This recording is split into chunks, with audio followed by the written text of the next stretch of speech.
السلام عليكم ورحمة الله وبركاته. الحمد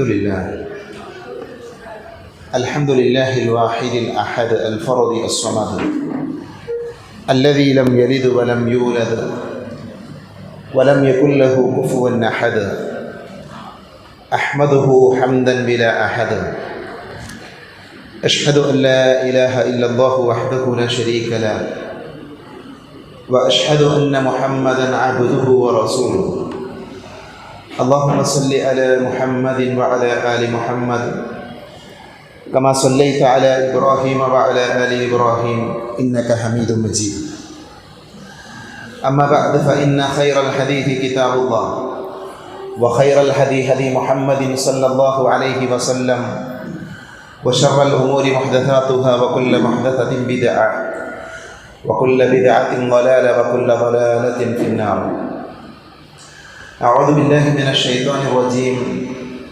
يا أيها الذين آمنوا اتقوا الله حق تقاته ولا تموتن إلا وأنتم مسلمون.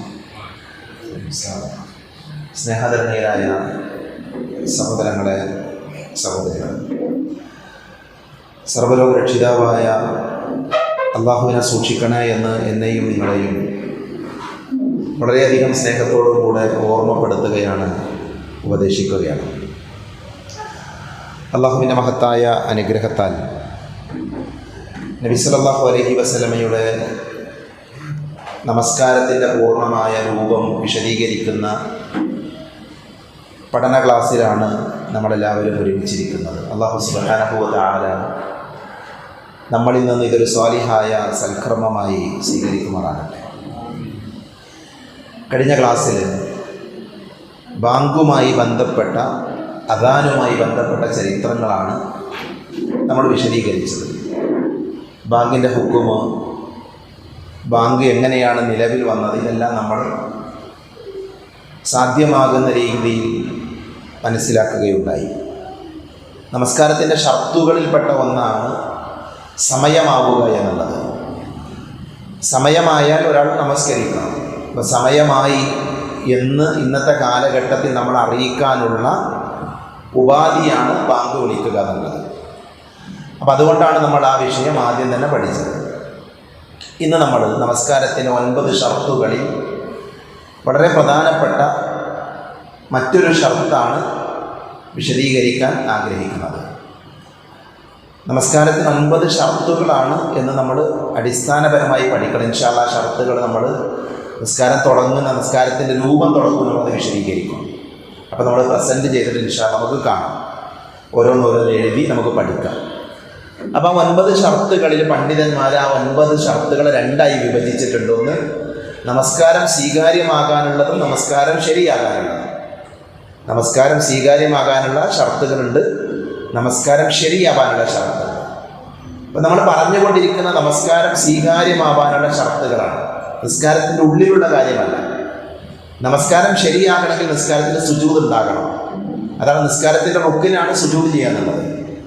എന്നാൽ നമസ്കാരം സ്വീകാര്യമാകാൻ, ഒരു കർമ്മം അല്ലാഹു സ്വീകരിക്കണമെങ്കിൽ ആ കർമ്മത്തിൻ്റെ മുമ്പ് നമ്മൾ ശ്രദ്ധിക്കേണ്ട കാര്യങ്ങളാണ് സ്വീകാര്യമാകാനുള്ള ഷർത്ത്. അതിലൊന്നാണ് സമയമാകണം എന്നുള്ളത്. സമയമായാലേ നിസ്കരിക്കാൻ പറ്റുള്ളൂ. മുസ്ലിം ആവണം, മുസ്ലിമിൻ്റെ നിസ്കാരം അല്ലാഹു സ്വീകരിക്കുള്ളൂ. ബുദ്ധി ഉണ്ടാകണം, വകതിരിവുണ്ടാകണം, അതൊക്കെ നമ്മൾ വിശദീകരിച്ചു. അങ്ങനെയുള്ള നമസ്കാരം അല്ലാഹുവിൻ്റെ അടുക്കൽ സ്വീകാര്യമാകാൻ നമ്മളെല്ലാവരും ശ്രദ്ധിക്കേണ്ട ഒരു ഷർത്താണ് വലുതും ചെറുതുമായ അശുദ്ധികളിൽ നിന്ന് ഒരാൾ ശുദ്ധനായിരിക്കണം.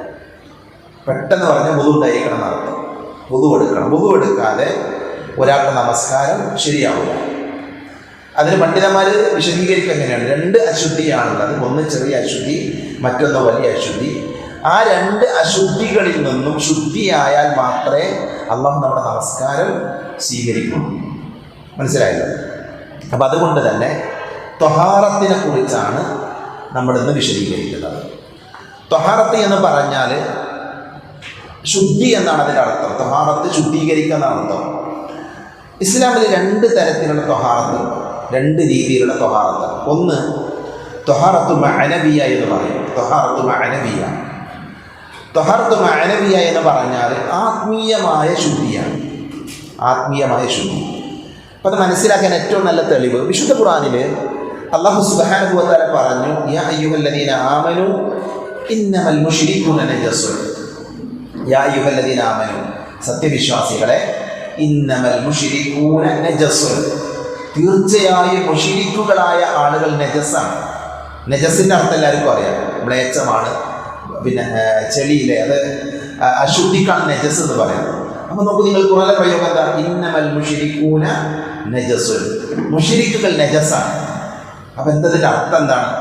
മുശ്രിക്കുകൾ നജസ എന്ന് പറഞ്ഞ ഒരു വൃത്തിയില്ലാത്ത ആൾക്കാരാണെന്നാണ്, അവർക്ക് കൈ കൊടുക്കാൻ പാടില്ല, അവരുടെ കൂടെ ഇരിക്കാം, ഇതാണ് അതിൻ്റെ അർത്ഥം അല്ല. അതുകൊണ്ടാണ് ഇസ്ലാമിൽ ശുദ്ധീകരണം രണ്ട് രീതിയിലുണ്ടെന്ന് പറഞ്ഞത്. ഒന്ന് ത്വഹറത്തു മഅനവിയ്യ. ത്വഹറത്തു മഅനവിയ്യ എന്ന് പറഞ്ഞാൽ ആത്മീയമായ ശുദ്ധിയാണ്. ഈ ആയത്തിലൂടെ അല്ലാഹു പറയുന്നത് മുശ്രിക്കുകളായ ആളുകൾ ആത്മീയമായി ശുദ്ധിയില്ലാത്ത ആൾക്കാരാണ്. ആത്മീയമായി ശുദ്ധിയില്ലാത്ത ആൾക്കാരാണ്. എന്താണ് ആത്മീയമായ ശുദ്ധി എന്ന് പറഞ്ഞാൽ? ത്വഹറത്തു മഅനവിയ്യ എന്ന് പറഞ്ഞാൽ അത്വഹാറത്തു മിനശ്ശിർക്കി വൽ മആസി എന്നാണ് ഇതിൻ്റെ അർത്ഥം. അഥവാ ഷിർക്കിൽ നിന്ന് രക്ഷപ്പെട്ട ഹൃദയം, അതാണ് ആത്മീയമായ ശുദ്ധി. അപ്പോൾ മുശ്രിക്കുകളായ ആളുകൾ ബഹുദൈവാരാധകരാണ്, ഷിർക്ക് ചെയ്യുന്ന ആൾക്കാരാണ്. അതുകൊണ്ട് തന്നെ അവർ ആ വിഷയത്തിൽ നജസിലാണ്, അശുദ്ധിയിലാണ്. അപ്പോൾ നമ്മൾ ത്വഹാറത്തു മഅനവിയ്യയിൽ നമ്മൾ ആ അശുദ്ധിയിൽ നിന്ന് രക്ഷപ്പെട്ട ആൾക്കാരാണ്, നമ്മൾ ഷിർക്ക് ചെയ്യാത്ത ആൾക്കാരാണ്. അപ്പം ഷിർക്കാകട്ടെ, അതേപോലെ തന്നെ ബിദ്അത്തുകൾ, ഇതൊക്കെ ഒരു തരത്തിലുള്ള അശുദ്ധിയാണ്, മനുഷ്യൻ്റെ മനസ്സിനെ ബാധിക്കുന്ന അശുദ്ധിയാണ്.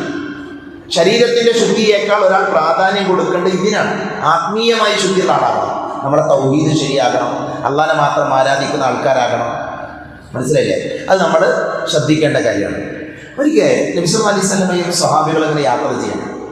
അപ്പോൾ യാത്ര ചെയ്യുന്നതിൻ്റെ ഇടയിൽ അബൂ ഹുറൈറ റളിയല്ലാഹു അൻഹു അദ്ദേഹം പറയണം, അന്നഹു ലഖിയഹു നബി സല്ലല്ലാഹു അലൈഹി വസല്ലം ഫീ ത്വരീഖി മിൻ തുറഖിൽ മദീന വഹുവ ജുൻബുൻ.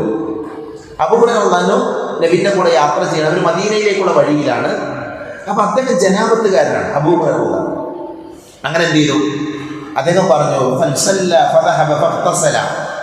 അദ്ദേഹം കുറെ കഴിഞ്ഞപ്പോൾ അദ്ദേഹം ജനാബത്തുകാരനായിട്ട് അദ്ദേഹം കുളിച്ചു ശുദ്ധിയായി, അങ്ങനെ എന്ത് ചെയ്തു? വൃത്തിയായി വീണ്ടും ആ നബിൻ്റെ കൂടെയുള്ള യാത്രയിൽ അദ്ദേഹം പങ്കുചേർന്നു. അങ്ങനെ അദ്ദേഹം തിരിച്ചു വന്നപ്പോൾ നബി ചോദിച്ചു, അബൂ ഹുറൈറ അയ്ന കുന്ത, നീ എവിടെയായിരുന്നു? നിന്നെ ഞാൻ കുറേ സമയം കണ്ടില്ലല്ലോ, നീ ഞങ്ങളുടെ കൂടെ ഉണ്ടായിരുന്നു, പക്ഷെ നിന്നെ കുറേ നോക്കിയിട്ട് കാണാനല്ല, നീ എവിടുത്തെ പോയത്? അപ്പം അദ്ദേഹം പറഞ്ഞു, യാ റസൂലല്ലാഹ്, അല്ലാഹുവിൻ്റെ പ്രവാചകരെ, ലഖീതനി, ഞാൻ നിങ്ങളെ കണ്ടിരുന്നു, ഞാൻ നിങ്ങളുടെ കൂടെ യാത്ര ചെയ്യുമ്പോൾ ഞാൻ നിങ്ങളെ കണ്ടിട്ടുണ്ട്. വ അന ജുൻബുൻ, ഞാൻ ജനാബത്തുകാരനായിരുന്നു. ഫകരിഹ്തു അൻ ഉജാലിസക ഹത്താ അഗ്തസില. അദ്ദേഹം പറഞ്ഞ വാചകമാണ് ഫകരിഹ്തു. അപ്പം ഞാൻ വെറുത്തു. എന്താ വെറുത്തത്? ഞാൻ ജനാബത്തുകാരനാണ്, ശുദ്ധിയില്ലാത്ത ആളാണ്, അതുകൊണ്ട് തന്നെ നിങ്ങളുടെ കൂടെ ഇരിക്കുന്നതിനെ ഞാൻ വെറുത്തു, നബിൻ്റെ കൂടെ ഇരിക്കുന്നതിന് ഞാൻ വെറുത്തു. അതുകൊണ്ട് കുളിച്ച് വൃത്തിയാകുന്നത് വരെ നിങ്ങളുടെ മുമ്പിൽ വരാൻ ഞാൻ മാറി നടന്നതാണെന്ന് ആര് പറഞ്ഞു? അബൂ ഹുറൈറ റളിയല്ലാഹു പറഞ്ഞു. ഫഖാല റസൂലുള്ളാഹി സ്വല്ലല്ലാഹു അലൈഹി വസല്ലം, അപ്പോൾ നബി സല്ലല്ലാഹു അലൈഹി വസല്ലം പറഞ്ഞു, സുബ്ഹാനല്ലാഹ്, അല്ലാഹുവിനെ മഹത്വപ്പെടുത്തി അദ്ദേഹം പറഞ്ഞു, ഇന്നൽ മുഅ്മിന ലാ യൻജുസ്. മുഅ്മിൻ എന്തല്ല? നജസല്ല. മുശ്രിക്കുകൾ നജസാന്ന് പറഞ്ഞു, മുഅ്മിനെ കുറിച്ച് പറഞ്ഞ ലാ യൻജുസ്, അവൻ നജസല്ല. അപ്പോൾ ഈ നജസ് എന്താണ്? ആത്മീയമായ ശുദ്ധിയാണ്. മനസ്സിലായി? ഇത് ആത്മീയമായ ശുദ്ധിയാണ്. അതുകൊണ്ട് തന്നെ ആത്മീയമായ ശുദ്ധി നമുക്ക് അനിവാര്യമാണ്. നമ്മുടെ മനസ്സിൽ അസൂയ ഉണ്ടാകാൻ പാടില്ല, പക ഉണ്ടാകാൻ പാടില്ല, വെറുപ്പുണ്ടാകാൻ പാടില്ല, അഹങ്കാരം ഉണ്ടാകാൻ പാടില്ല, ദുരഭിമാനം ഉണ്ടാകാൻ പാടില്ല. ഇതൊക്കെ മനസ്സിനെ ബാധിക്കുന്ന രോഗങ്ങളാണ്. അത്തരം അസുഖങ്ങളിൽ നിന്ന് നമ്മുടെ മനസ്സിനെ നമ്മൾ ശുദ്ധീകരിക്കണം. നമ്മുടെ വിഷയം അതല്ല, നമ്മുടെ വിഷയം വുളുവാണ്. അതുകൊണ്ട് തന്നെ അത് വളരെ പ്രാധാന്യമുള്ള വിഷയമാണ്. നമ്മൾ ശ്രദ്ധിക്കണം, പഠിക്കാൻ വേണ്ടി നമ്മൾ എന്ത് ചെയ്യണം? സമയം കണ്ടെത്തണം. ശരി, നമ്മളിപ്പോൾ എന്ന് പറയുന്നത് അതിൻ്റെ രണ്ടാമത്തെ പാർട്ടായ ത്വഹാറത്തു മഅനവിയ്യ, ത്വഹാറത്തു ഹിസ്സിയ്യ എന്ന് പറയും. ത്വഹാറത്തു ഹിസ്സിയ്യ എന്നാണ് രണ്ടാമത്തെ ശുദ്ധീകരണത്തിന് പറയും. ഒന്ന് മഅനവിയ്യ, അത് ആത്മീയമായ ശുദ്ധിയാണ്. രണ്ട് ത്വഹാറത്തു ഹിസ്സിയ്യ. ത്വഹാറത്തു ഹിസ്സിയ്യ എന്ന് പറഞ്ഞാൽ ബാഹ്യമായ ശുദ്ധി. നമ്മുടെ വസ്ത്രം, നമ്മുടെ ശരീരത്തിൻ്റെ പുറം ഭാഗങ്ങൾ, നമ്മുടെ ശരീരം, ഇതൊക്കെ ശുദ്ധിയായി സൂക്ഷിക്കുക എന്നുള്ളതിനാണ് ത്വഹാറത്തുൽ ഹിസ്സിയ്യ എന്ന് പറയാം. ഒരു വിശ്വാസി ആ ത്വഹാറത്തും നേടേണ്ട ആളാണ്. രണ്ട് ശുദ്ധി ഉണ്ടാകണം. ആത്മീയമായ ശുദ്ധി ഉണ്ടാകണം, ശാരീരികമായ ശുദ്ധിയുള്ള ആളാകണം വിശ്വാസി. നബി സല്ലല്ലാഹു അലൈഹി വസല്ലം പഠിപ്പിച്ചത് വൃത്തിയാകണം, നല്ല വസ്ത്രം ധരിക്കണം, മുടി ചീകി നടക്കണം. ഇതൊക്കെ നബി സല്ലല്ലാഹു അലൈഹി വസല്ലം നമ്മളെ പഠിപ്പിച്ച ചര്യയാണ്. നബി സല്ലല്ലാഹു അലൈഹി വസല്ലമയുടെ സദസ്സിലേക്ക് 2 മനുഷ്യന്മാർ വരുന്നുണ്ട്. അതിലൊരാൾ മുടി വാർന്നിട്ടില്ല. ഹദീസിൽ കാണാം, ജാബിർ റളിയല്ലാഹു അൻഹു പറയുന്നത്, അതാന റസൂലുള്ളാഹി സ്വല്ലല്ലാഹു അലൈഹി വസല്ലം ഫറഅ റജുലൻ ശഗീതൻ ഖദ് തഫറഖ ശഅറുഹു. നബി സദസ്സിലേക്ക് വന്നപ്പോൾ നബി ഒരാളെ കണ്ടു. അയാളുടെ മുടി അയാൾ വാർന്നിട്ടില്ല, ചീകി വെച്ചിട്ടില്ല, ഇങ്ങനെ പാറി പറന്ന് നിൽക്കുകയാണ്. അപ്പം നബി ചോദിക്കുന്നുണ്ട്, നിനക്ക് നിന്റെ മുടിയൊന്ന് വാർന്ന് വെച്ചൂടെ, മുടിയൊക്കെ ഒന്ന് വൃത്തിയായി വെച്ച് സൂക്ഷിച്ചുകൂടെ? അതേപോലെ നബി സല്ലല്ലാഹു അലൈഹി വസല്ലമയുടെ വേറെ മനുഷ്യനെ കണ്ടു. അയാളുടെ വസ്ത്രത്തിൽ ചെളിയാണ്, ധാരാളം ചെളിയുണ്ട് അയാളുടെ വസ്ത്രത്തിൽ. അപ്പം നബി ചോദിക്കുന്നത്, ഒന്ന് കഴുകി വൃത്തിയാക്കി ഒരു നല്ല രീതിയിൽ വസ്ത്രം ധരിച്ചുകൂടെ എന്ന് നബി സല്ലല്ലാഹു അലൈഹി വസല്ലം അവരോട് ചോദിക്കുന്നുണ്ട്. അപ്പം നോക്കൂ നിങ്ങൾ, പ്രവാചകൻ സല്ലല്ലാഹു അലൈഹി വസല്ലം ശാരീരികമായി ഒരു വൃത്തിയിൽ നടക്കാത്ത ആളെ കണ്ടപ്പോൾ നബി പറയണം, നിങ്ങൾ എന്ത് ചെയ്യണം, വൃത്തിയിൽ നടക്കണം. അതുകൊണ്ടാണ് ഇമാം മുസ്ലിം ഉദ്ധരിക്കുന്ന ഹദീസിൽ കാണാം, നബി സല്ലല്ലാഹു അലൈഹി വസല്ലം അത്വഹൂറു ശത്റുൽ ഈമാൻ, ശുദ്ധി ഈമാനിന്റെ പാതിയാണ്. അഥവാ ശുദ്ധിയോടുകൂടെയാണ് വിശ്വാസികൾ നടക്കേണ്ടത്. വിശുദ്ധ ഖുർആനിലെ സൂറത്ത് തൗബയിലെ 108-ാമത്തെ ആയത്തിൽ അല്ലാഹു മറ്റൊരു ചരിത്രം പറയുന്നു. ഖുർആനിൽ കാണാം, ഫീഹി റിജാലുൻ യുഹിബ്ബൂന അൻ യതതഖറു വല്ലാഹു യുഹിബ്ബുൽ മുത്തഖീൻ. ഈ ആയത്തിന്റെ തുടക്കത്തിൽ തന്നെ പറഞ്ഞ വാചകം ഫീഹി റിജാലുൻ, അവിടെ കുറച്ച് ആൾക്കാരുണ്ട്. എവിടെയെന്ന് പറഞ്ഞിട്ടില്ല. ഫീഹി റിജാലുൻ, അവിടെ കുറച്ച് ആൾക്കാരുണ്ട്. ആരാണ് അവർ? യുഹിബ്ബൂന, അവർ ഇഷ്ടപ്പെടുന്ന ആൾക്കാരാണ്. എന്തിന്? അൻ യതതഖറു, ശുദ്ധി വരുത്താൻ ഇഷ്ടപ്പെടുന്ന ആൾക്കാരാണ്. എന്നാൽ അത് പറഞ്ഞു, വല്ലാഹു യുഹിബ്ബുൽ മുത്തഖീൻ, അല്ലാഹു ശുദ്ധിയുള്ള ആൾക്കാരെ ഇഷ്ടപ്പെടുന്നു. അപ്പൊ ആരാണ് ഈ ആളുകൾ? ആരാണ്? ഖുർആനിൽ എന്ന് പറയുന്ന കുറച്ച് ആൾക്കാർ അവിടെ ഉണ്ട്. അവരാരാണ്? അവർ ശുദ്ധി വരുത്തുന്നതിനെ ഇഷ്ടപ്പെടുന്ന ആൾക്കാരാണ്. ആ ശുദ്ധിയുള്ള ആളുകൾ ആർക്ക് ഇഷ്ടമാണ്? അള്ളാഹ്ക്ക് ഇഷ്ടമാണ്. ഈ ആയത്തിന്റെ തഫ്സീർ നമുക്ക് കാണാൻ പറ്റും. അബൂ ഹുറൈറ പറഞ്ഞു, ഈ നസലത്ത് ഫീ അഹ്ലി ഖുബ, ഈ ആയത്ത് ഇറങ്ങിയത് ഖുബാ നിവാസികളുടെ വിഷയത്തിലാണ്. മസ്ജിദ് ഖുബകൾ കേട്ടുണ്ടാകും. മദീനയിലെ മസ്ജിദ് നബവിയിൽ നിന്ന് കുറച്ച് അകലെയുള്ള പള്ളിയാണ് മസ്ജിദ് ഖുബ. അപ്പൊ ഖുബാ നിവാസികളുടെ, അതിന്റെ സമീപത്ത് താമസിക്കുന്ന ആളുകളുടെ വിഷയത്തിലാണ് ഈ ആയത്ത് ഇറങ്ങിയത്. എന്തേ അവർ ഇറങ്ങാൻ കാരണം? ഖാലൂ യസ്തൻജൂന ബിൽ മാഇ ഫനസലത് ഫീഹിം ഹാദിഹിൽ ആയ. അന്നത്തെ കാലഘട്ടത്തിൽ ഇസ്ലാമിന്റെ നിയമങ്ങളൊക്കെ വരുന്നതിന് മുമ്പ് തന്നെ അവരെന്ത് ചെയ്തിരുന്നു? അവർ മൂത്രവിസർജനമൊക്കെ നടത്തിയാൽ വെള്ളം ഉപയോഗിച്ച് ശുദ്ധി വരുത്തിയ ആൾക്കാരാണ്. അഥവാ ശുദ്ധീകരണത്തിന് അവരുടെ ജീവിതത്തെ അവർ പ്രാധാന്യം കൊടുത്തു. അതുകൊണ്ട് അവർ ശുദ്ധിയുള്ള ആളുകളാണ്, അവരെ അള്ളാഹ്ക്ക് ഇഷ്ടമാണെന്ന് പറയുന്നത്. അപ്പൊ ഇത്തരം ചരിത്രങ്ങളൊക്കെ കേൾക്കുമ്പോൾ നമ്മൾ പഠിക്കേണ്ട പാഠം തരും. ഒന്ന്, നമ്മുടെ ജീവിതത്തിൽ നമ്മൾ ശുദ്ധിയുള്ള ആൾക്കാരായി നടക്കണം, നല്ല വസ്ത്രം ധരിക്കണം, മുടി ചീകി നടക്കണം, നഖം മുറിക്കണം. അങ്ങനെയുള്ളൊരു ഭാഗ്യമായ ശുദ്ധീകരണം. അപ്പോൾ ഇസ്ലാമിക മത പണ്ഡിതന്മാർ അവരെഴുതിയൊരു പുസ്തകമാണ് ഒരു മനുഷ്യൻ പാലിക്കേണ്ട 10 മര്യാദകൾ. 10 മര്യാദകൾ. അപ്പോൾ നമ്മളിങ്ങനെ പെട്ടെന്ന് കേൾക്കുമ്പോൾ, ഞാൻ ആ പുസ്തകം ആദ്യം കാണുമ്പോൾ എന്താ ഈ 10 മര്യാദ ആദ്യം മനസ്സിലായില്ല. അപ്പോൾ ആ പുസ്തകം എടുത്ത് വായിച്ച് നോക്കുമ്പോഴാണ് ഒരു കൗതുകവും അതേപോലെ തന്നെ ഇത്രമാത്രം പണ്ഡിതന്മാർ ഈ വിഷയമൊക്കെ പറയുന്നുണ്ടല്ലോ എന്ന് ആലോചിച്ച് പോയി. ഒന്ന്, അതിൽ നഖം മുറിക്കുന്ന വിഷയം പറയുന്നുണ്ട്. നമ്മൾ കക്ഷത്തിലെയും മുഖ്യഭാഗങ്ങളിലും രോമം നീക്കം ചെയ്ത വിഷയം പഠിപ്പിക്കുന്നുണ്ട്. പല ആളുകളും ഗൗരവമായി കാണാത്ത നമ്മുടെ ശുദ്ധീകരണവുമായി ബന്ധപ്പെട്ട മര്യാദകളാണ് എന്ത് ചെയ്യുന്നത്, അതിന് പഠിപ്പിക്കുന്നത്. ഇതൊക്കെ നമ്മളൊക്കെ പഠിക്കേണ്ടതാണ്. വിശ്വാസികളായ ആളുകളൊക്കെ ഗൗരവത്തിൽ പഠിക്കേണ്ട വിഷയങ്ങളാണ്. അപ്പം എന്തായാലും ഞാൻ പറഞ്ഞു വരുന്നത് എന്താ, ഒരു മുസ്ലിമായ മനുഷ്യൻ അവൻ 2 രീതിയിൽ ശുദ്ധിയുള്ള ആളാണ്. ഒന്നെന്താണ്? ആത്മീയമായ ശുദ്ധിയാണ്. അള്ളാഹുവിൻ്റെ അപാരമായ അനുഗ്രഹത്താൽ നമ്മൾ തൗഹീദുള്ള ആൾക്കാരാണ്. അള്ളാഹു നമ്മളെ അതിൽ നിലനിർത്തുമാറാകട്ടെ, അങ്ങനെ തന്നെ മരിക്കാനുള്ള തൗഫീഖ് നൽകട്ടെ. രണ്ടാമത്തേത് എന്താ? ശാരീരികമായ ശുദ്ധിയാണ്. അവിടെ നമ്മുടെ വസ്ത്രം നോക്കണം, ശരീരം നോക്കണം, അതേപോലെ മുടി ചീകി വെക്കണം. അത്തരം വിഷയങ്ങൾ നമ്മൾ പറഞ്ഞു. ഇനി നമ്മൾ പറയാൻ പോണത്, യഥാർത്ഥത്തിൽ അശുദ്ധി 2 തരത്തിലുണ്ട്. 2 തരത്തിലെ അശുദ്ധികൾ ഫിഖ്ഹിന്റെ ഗ്രന്ഥങ്ങൾ ചർച്ച ചെയ്യുമ്പോൾ പണ്ഡിതന്മാർ പറയുന്നത് 2 തരത്തിലെ അശുദ്ധിയുണ്ട്. ഒന്ന് വലിയ അശുദ്ധി, 2 ചെറിയ അശുദ്ധി. വലിയ അശുദ്ധി എന്ന് പറഞ്ഞാൽ എന്താ? കുളി നിർബന്ധമാകുന്ന അവസ്ഥ ഒരാൾക്ക് വന്നാൽ അയാൾ വലിയ അശുദ്ധിയുള്ള ആളാണ്. വലിയ അശുദ്ധിയുള്ള ആളാണ് കുളി നിർബന്ധമാകുന്ന അവസ്ഥ വന്നാൽ. 2, വുദൂ നിർബന്ധമാകുന്ന ഒരവസ്ഥ ഒരാൾക്ക് ഉണ്ടായാൽ അയാൾ ചെറിയ അശുദ്ധി ബാധിച്ചാലാണ്. ഇത് നമ്മളിങ്ങനെ പഠിക്കണം. ഞാൻ ആദ്യം ആലോചിച്ചിരുന്നു, ഇതൊക്കെ ആൾക്കാരോട് ഇങ്ങനെ നമ്മൾ നിരന്തരം പറയണോ? വലിയ അശുദ്ധി, ജനാപത്തുള്ള ആൾ, ഇതൊക്കെ എല്ലാവർക്കും അറിയുന്ന വിഷയമല്ലേ എന്നൊരു ധാരണയാണ് എനിക്കൊക്കെ ഉണ്ടായിരുന്നത്. ഈ ധാരണ പോയൊരു ദിവസം സൗദി അറേബ്യയിലെ ജുബൈലിൽ ഒരു ക്ലാസ് എടുക്കുമ്പോൾ അവിടെ ക്ലാസ്സിൻ്റെ ഇടയിൽ യാദൃശികമായി വന്നൊരു വിഷയമാണ് ഈ ജനാബത്തുമായി ബന്ധപ്പെട്ട വിഷയം. അപ്പോൾ അതിൻ്റെ ഹുക്കുമുകളൊക്കെ ജസ്റ്റ് പറഞ്ഞു പോയപ്പോൾ നിസ്കാരം ക്ലാസ്സൊക്കെ കഴിഞ്ഞിട്ട് ഒരാളിനോട് വന്നിട്ട് പറഞ്ഞു, ജനാബത്ത് ഉണ്ടായാലും കുളിക്കണമല്ലേ? 35 വയസ്സുണ്ടായിരുന്നു, 3 കുട്ടികളുണ്ടായിരുന്നു. നമ്മളൊന്ന് ആലോചിച്ചു, ഈ 35 വയസ്സ് കഴിഞ്ഞ ഒരാൾ ജനാബത്ത് ഉണ്ടായാൽ കുളിക്കണം എന്നാ മനുഷ്യൻ പഠിച്ചത്. ഞാൻ അയാളെ കുറ്റപ്പെടുത്താൻ വേണ്ടി പറയുന്നതല്ല, അയാൾക്ക് അറിവ് കിട്ടിയിട്ടില്ല. അപ്പം ഞാൻ ആലോചിച്ചെന്ന് വെച്ചാൽ ഇങ്ങനെയുള്ള ആളുകളുണ്ട് നമ്മുടെ ഇടയിൽ. ഇതിനെക്കുറിച്ചുള്ള ബോധമില്ലാത്ത, ഇതിനെക്കുറിച്ച് അറിയാത്ത ആൾക്കാരുണ്ട്. അപ്പം നമ്മൾ മുതിർന്ന ആൾക്കാർ ചിലപ്പോൾ ചിന്തിക്കും, ഇതൊക്കെ നമ്മൾ പഠിച്ചതല്ല. നിങ്ങൾ വളർന്നു വരുന്ന തലമുറയിലെ കുട്ടികൾക്ക് ഈ ഇൽമ എവിടെ കിട്ടുമെന്ന് അന്വേഷിച്ചു. പലപ്പോഴും ഒരു കുട്ടിക്ക് പറ്റുന്നുണ്ടാവില്ല. 7ാം ക്ലാസ് വരെയുള്ള മദ്രസയിൽ നിന്ന് പിന്നെ കുളിക്കണമെന്ന് പഠിപ്പിക്കും. എന്താണ് ജനാബത്ത് പോലും അറിയില്ല. അവരൊക്കെ ഇങ്ങനെ പഠിച്ചു പോയി. പിന്നെ ഏതെങ്കിലും ഒരു കൃത്യമായി ദീന് പഠിക്കുന്ന ഒരാൾക്ക് മാത്രമേ ചിലപ്പോൾ ആ ഉപ്പ് പഠിക്കാൻ പറ്റുന്നുള്ളൂ. അതുകൊണ്ട് തന്നെ ഇത്തരം കാര്യങ്ങൾ എന്ത് ചെയ്യണം, നമ്മൾ ജനങ്ങളോട് മടി കൂടാതെ പറയേണ്ടത്. കാരണം ഇസ്ലാമിൻ്റെ അസ്ലാണ്. ഇതില്ലാത്തവരുടെ നിസ്കാരങ്ങളാണ് സ്വീകരിക്കുക. അതുകൊണ്ട് തന്നെ നമ്മളത് കൃത്യമായി നമ്മൾ പഠിച്ചു പോകണം. വലിയ അശുദ്ധിയുണ്ട്. അതെന്താണ്? കുടി നിർബന്ധമാകുന്ന അവസ്ഥയാണ്. അത് ഒന്ന് ജനാബത്താണ്, മറ്റൊന്ന് ഹൈദും നിഫാസുമാണ്.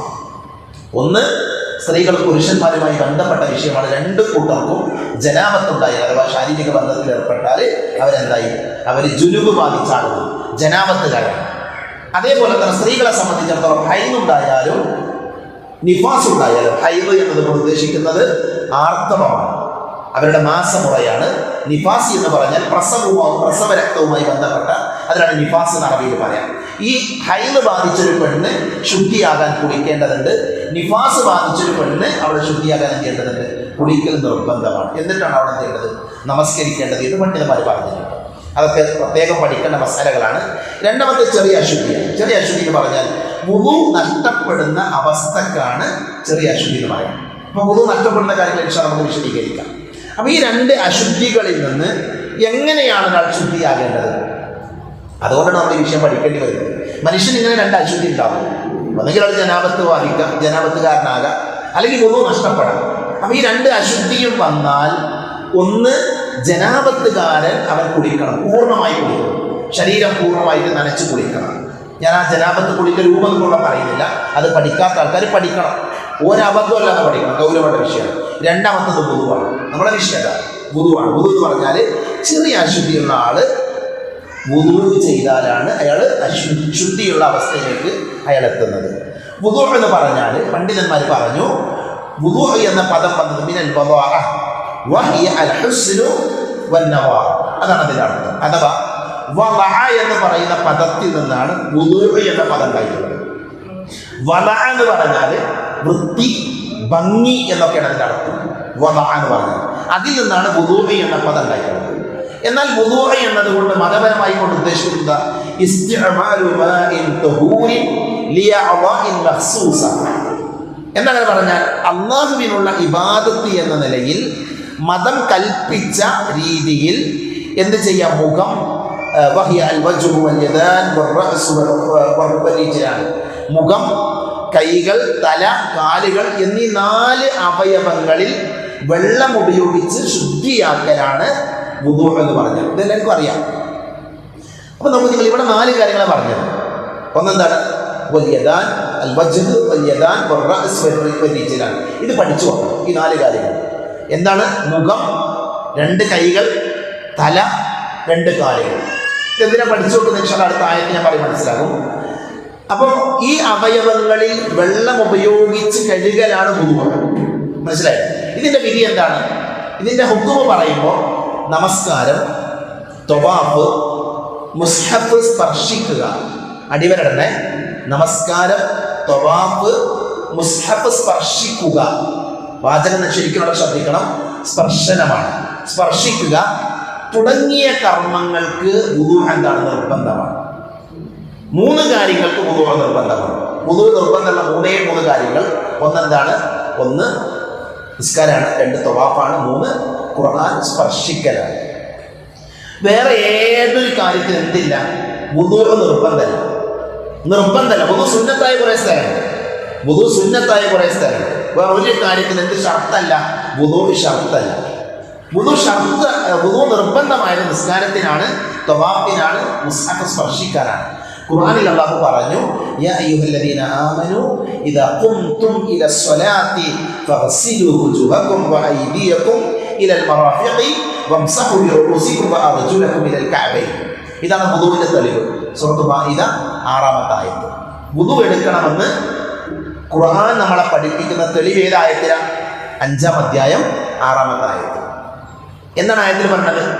യാ അയ്യുഹല്ലദീന ആമനൂ, സത്യവിശ്വാസികളെ, ഇദാ ഖുംതും ഇലസ്സലാ, നിങ്ങൾ നമസ്കാരത്തിന് വേണ്ടി നിന്നാൽ എന്ത് ചെയ്യണം? ഫഗ്സിലൂ വുജൂഹക്കും, നിങ്ങളുടെ മുഖം നിങ്ങൾ കഴുകണം.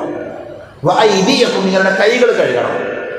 ഏതുവരെ? ഇലൽ മറാഫിഖി, മുട്ടുൾപ്പെടെ, മുട്ടുവരെ കഴുകണം. വംസഹു, നിങ്ങൾ തടവണം. ബിറുഊസിക്കും, നിങ്ങളുടെ തല നിങ്ങൾ തടവണം.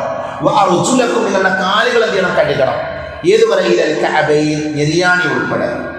ഇതാണ് വുദൂവിന്റെ നിർബന്ധമായ ഘടന. അതാണ് ഞാൻ പറഞ്ഞത്. മുഖം, കൈകൾ, തല, 2 കാര്യങ്ങൾ. ഒരാൾ വുദൂ എടുക്കുമ്പോൾ അയാൾ എന്ത് ചെയ്തോ? അയാൾ മുഖം കഴിയും, മുഖം മാത്രം. അയാൾ കൈ കഴിയും, 2 കൈയും കഴിയും, തല തടവും, കാലിൽ കഴിയും. അയാളുടെ വുദൂ ശരിയായി. അതാണ് വുദൂവിന്റെ അർക്കാൻ, നിർബന്ധ ഘടകം. അതാണ് നമ്മൾ ചെയ്യുന്ന വുദൂവിൽ കുറേ കാര്യങ്ങളുണ്ട്. ഇൻഷാല്ലാഹ് നമുക്ക് പറയാം. നമ്മൾ ആദ്യം വായിൽ, ആദ്യം നമ്മൾ ബിസ്മില്ലും, നിയ്യത്ത് ഉണ്ടാകും, പല്ല് തേക്കും, മുൻകൈ കഴുകും, വായിൽ വെള്ളം പൊക്കുളിക്കും, ഇങ്ങനെ പല കാര്യങ്ങൾ നമ്മൾ ചെയ്യും. ഇതൊക്കെ വുദൂവാണ്, സംശയമില്ല. പക്ഷെ വുദൂവിന്റെ നിർബന്ധ ഘടകം എന്താ? വുദൂവിന്റെ നിർബന്ധ ഘടകം എന്ന് പറഞ്ഞാൽ ഒരാൾ മുഖം കഴുകണം, 2 കൈകൾ കഴുകണം, തല തടവണം, കാല് കഴുകണം. ഇതാണ് വുദൂവിന്റെ നിർബന്ധ ഘടകങ്ങൾ.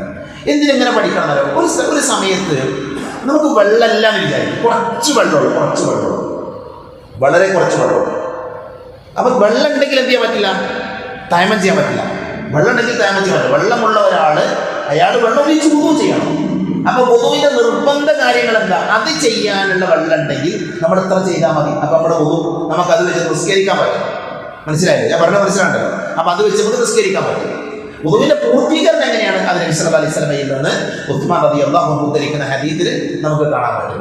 അതിന്റെ പൂർത്തിയായ രൂപം നമുക്ക് പറയാം.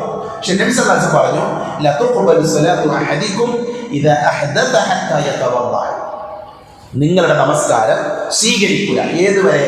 നിങ്ങൾ അശുദ്ധിയുള്ളയാളാണെങ്കിൽ ശുദ്ധിയാകുന്നത് വരെ, അഥവാ വുദൂ എടുക്കുന്നത് വരെ നിങ്ങളുടെ നിസ്കാരം അല്ലാഹു സ്വീകരിക്കുക. അപ്പോൾ നോക്കൂ, നിങ്ങൾ നിർബന്ധമായ നിസ്കാരാകട്ടെ, സുന്നത്തായ നമസ്കാരാകട്ടെ, ആ നമസ്കാരങ്ങൾക്ക് വുദൂ നിർബന്ധമാണ്. അതേത് നിസ്കാരാകട്ടെ. ഫർള് നിസ്കാരത്തിന് സുന്നത്ത് നിസ്കാരത്തിൽ മയ്യത്ത് നിസ്കാരാകട്ടെ, അതേപോലെ തന്നെ ഗ്രഹണ ഏത് നിസ്കാരമാകട്ടെ, അതിനും എന്താണ്? വുദൂ നിർബന്ധമാണ്. വുദൂ ഇല്ലാതെ ആ നമസ്കാരങ്ങളൊന്നും സ്വീകരിക്കില്ല. മനസ്സിലായല്ലോ? രണ്ടാമത്, വുദൂ നിർബന്ധമുള്ള കർമ്മമാണ് തവാഫ് എന്നുള്ളത്. നിസ്കാരത്തിൻ്റെ ഇടയിൽ വുദൂ നഷ്ടമായാൽ എന്ത് ചെയ്യണം? എന്താ ചെയ്യേണ്ടത്? പറഞ്ഞോളൂ. മടക്കി വുദൂ എടുക്കണം, അല്ലേ? ഞാൻ ചോദിക്കാനൊരു കാരണമുണ്ട്. നമ്മൾ അടുത്ത വിഷയം പറയുമ്പോൾ മസ്അല വരുന്നുണ്ട്. ഒന്ന്, നിസ്കാരത്തിന് വുദൂ നഷ്ടമായാൽ നമ്മൾ വീണ്ടും വുദൂ എടുത്തിട്ട് ആദ്യം മുതൽ നിസ്കരിക്കണം, അല്ലേ? ആദ്യം മുതൽ നിസ്കരിക്കണം, അതാണ് എൻ്റെ ശരിയായിരിക്കും. ശരി. എന്നാൽ തവാഫിന് വുദൂ നിർബന്ധമാണ്. നബി സല്ലല്ലാഹു അലൈഹി വസല്ലം പറഞ്ഞു, അത്വവാഫു ഹൗലൽ ബൈത്തി മിഥ്ലു സ്വലാഹ്, കഅബന്റെ ചുറ്റുമുള്ള തവാഫ് നിസ്കാരം പോലെയാണ്. നിസ്കാരം പോലുള്ളൊരു ഇബാദത്താണ്. അത് പറയാൻ കാരണം എന്താ? നിസ്കാരത്തിന് എന്ത് വേണം? വുദൂ വേണം. അതുകൊണ്ട് നിസ്കാരം പോലുള്ളൊരു ഇബാദത്താണ് ഏത്? തവാഫ് എന്നുള്ളത്. അതുകൊണ്ട് നിങ്ങൾ എന്ത് ചെയ്യണം? തവാഫ് ചെയ്യണമെങ്കിൽ വുദൂ ഉണ്ടായിരിക്കണം. അത് നിർബന്ധമാണ്. അപ്പം തവാഫ് എന്ന് പറഞ്ഞാൽ നിസ്കാരം പോലെ എന്ന് പറയുമ്പോൾ ഒരു പ്രശ്നമുണ്ട്. ഈ നിസ്കാരത്തിൽ വുദൂ നഷ്ടമായാൽ എന്ത് ചെയ്യും? നമ്മൾ വുദൂ എടുത്തു വന്ന് വീണ്ടും ആദ്യം മുതൽ നിസ്കരിക്കണം. അവിടെ പണ്ഡിതന്മാർ ചർച്ച നടത്തി. തവാഫിൽ വുദൂ നഷ്ടമായാൽ എന്ത് ചെയ്യണം? പണ്ഡിതന്മാർ പറഞ്ഞു, എവിടുന്നാണോ വുദൂ മുറിയുന്നത്, ഇപ്പോൾ രണ്ടാമത്തെ തവാഫിൽ അല്ലെങ്കിൽ മൂന്നാമത്തെ തവാഫിലാണ്, അപ്പം 3 മുതൽ പൂർത്തിയാക്കിയാൽ മതി എന്നാണ് ചില പണ്ഡിതന്മാരുടെ അഭിപ്രായം. ചില ആൾക്കാർ പറഞ്ഞു. അവർ പറഞ്ഞ തെളിവ് എന്താ? അവർ പറഞ്ഞ തെളിവ് തവാഫ് നിസ്കാരം പോലുള്ള ഇബാദത്താണ് എന്ന് നബി സല്ലല്ലാഹു അലൈഹി വസല്ലം പറഞ്ഞിട്ടുണ്ട്. ആ ഹദീസിൽ നബി പറഞ്ഞു, നിസ്കാരത്തിൽ ഇല്ലാത്തൊരു കാര്യം തവാഫിന് പറ്റും. എന്താ? നിസ്കാരത്തിൽ പറ്റാത്തൊരു കാര്യം തവാഫിന് പറ്റും. ആർക്കറിയാം? സംസാരിക്കാൻ പറ്റും. ഹദീസിൽ കാണാം, മിഥ്ലു സ്വലാഇ ഇല്ലാ അന്നകും തതകല്ലമൂന ഫീഹി ഫമൻ തകല്ലമ ഫീഹി ഫലാ യതകല്ലമന്ന ഇല്ലാ ബിഖൈർ. അതാണ് പ്രത്യേകത. അഥവാ നിസ്കാരത്തിൽ ഫോൺ വന്നാൽ ഞാൻ നിസ്കരിക്കാന്ന് ഫോൺ എടുത്ത് പറയാൻ പറ്റില്ല, നിസ്കാരം മുറിയും, ബാത്തിലാവും. എന്നാൽ തവാഫിൻ്റെ ഇടയിൽ ഒരു ഫോൺ വന്നാൽ എടുക്കുക. മനസ്സിലായി? അതുകൊണ്ട് തന്നെ പണ്ഡിതന്മാർ പറഞ്ഞു, നിസ്കാരം പോലെ ഒരു ഇബാദത്താണെന്ന് പറഞ്ഞാൽ അതിൻ്റെ അർത്ഥം എന്താ? വുദൂ വേണമെന്ന് മാത്രമാണ്. വുദൂ നഷ്ടമായാൽ എന്ത് ചെയ്താൽ മതി? അതിൻ്റെ ബാക്കി പൂർത്തീകരിച്ചാൽ മതി. നമ്മളിവിടെ പറഞ്ഞ എന്താ, വുളു നിർബന്ധമുള്ളത് 1 നിസ്കാരമാണ്, സുന്നത്ത് നിസ്കാരം, ഫർദ് നിസ്കാരം, 2 തവാഫാണ്, 3 എന്താണ്, 3 വിശുദ്ധ ഖുർആൻ സ്പർശിക്കാൻ വുളു വേണം. ഇവിടെ കുറച്ച് തർക്കമുണ്ട്, പ്രത്യേകിച്ച് സ്ത്രീകൾക്ക് ആ വിഷയത്തിൽ കുറേ ഖിലാഫുണ്ടാകും.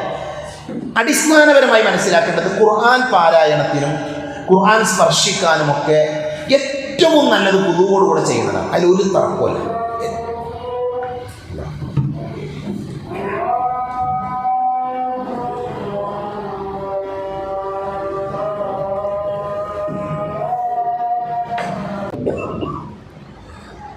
സഹോദരങ്ങളെ, നമ്മൾ പറഞ്ഞത് വിശുദ്ധ ഖുർആൻ സ്പർശിക്കാൻ, വിശുദ്ധ ഖുർആൻ പാരായണം ചെയ്യാൻ ഏറ്റവും നല്ലത് പൂർണ്ണമായ വുളുവോടുകൂടെ ഖുർആൻ ഓതുന്നതാണ്. അതാണ് ഏറ്റവും അഫ്ദലായ കാര്യം.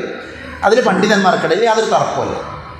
വിശുദ്ധ ഖുർആൻ അല്ലാഹു പറഞ്ഞു ലാ യമസ്സുഹു ഇല്ലൽ മുത്തഹ്ഹറൂൻ. അവിടെ ഖുർആൻ പ്രയോഗിച്ചത് മസ്സാന്നാണ്. മസ്സ എന്ന് പറഞ്ഞാൽ തൊടുക, സ്പർശിക്കുക എന്നാണ്. ശുദ്ധിയുള്ള ആളുകളാണ് എന്ത് ചെയ്യുന്നത്, ഖുർആനിനെ സ്പർശിക്കേണ്ടതെന്ന് അർത്ഥം. അപ്പം വലിയ അശുദ്ധിയുള്ള ആൾക്കാർ, ചെറിയ അശുദ്ധിയുള്ള ആൾക്കാർ എന്ത് ചെയ്യാൻ പാടില്ല, ഖുർആനിനെ സ്പർശിക്കാൻ പാടില്ല. ശുദ്ധിയോടുകൂടെ വേണം ഖുർആനെ സ്പർശിക്കാൻ. അത് നമ്മൾ ഖുർആനിന് കൊടുക്കേണ്ട ആദരവാണ്. ഖുർആൻ മഹിതമാണ്, പവിത്രത ഉള്ളതാണ്, നമുക്കറിയാം. ഹദീസിൽ കാണാം ല തമസ്സൽ ഖുർആന ഇല്ലാ വഅൻത ത്വാഹിറുൻ.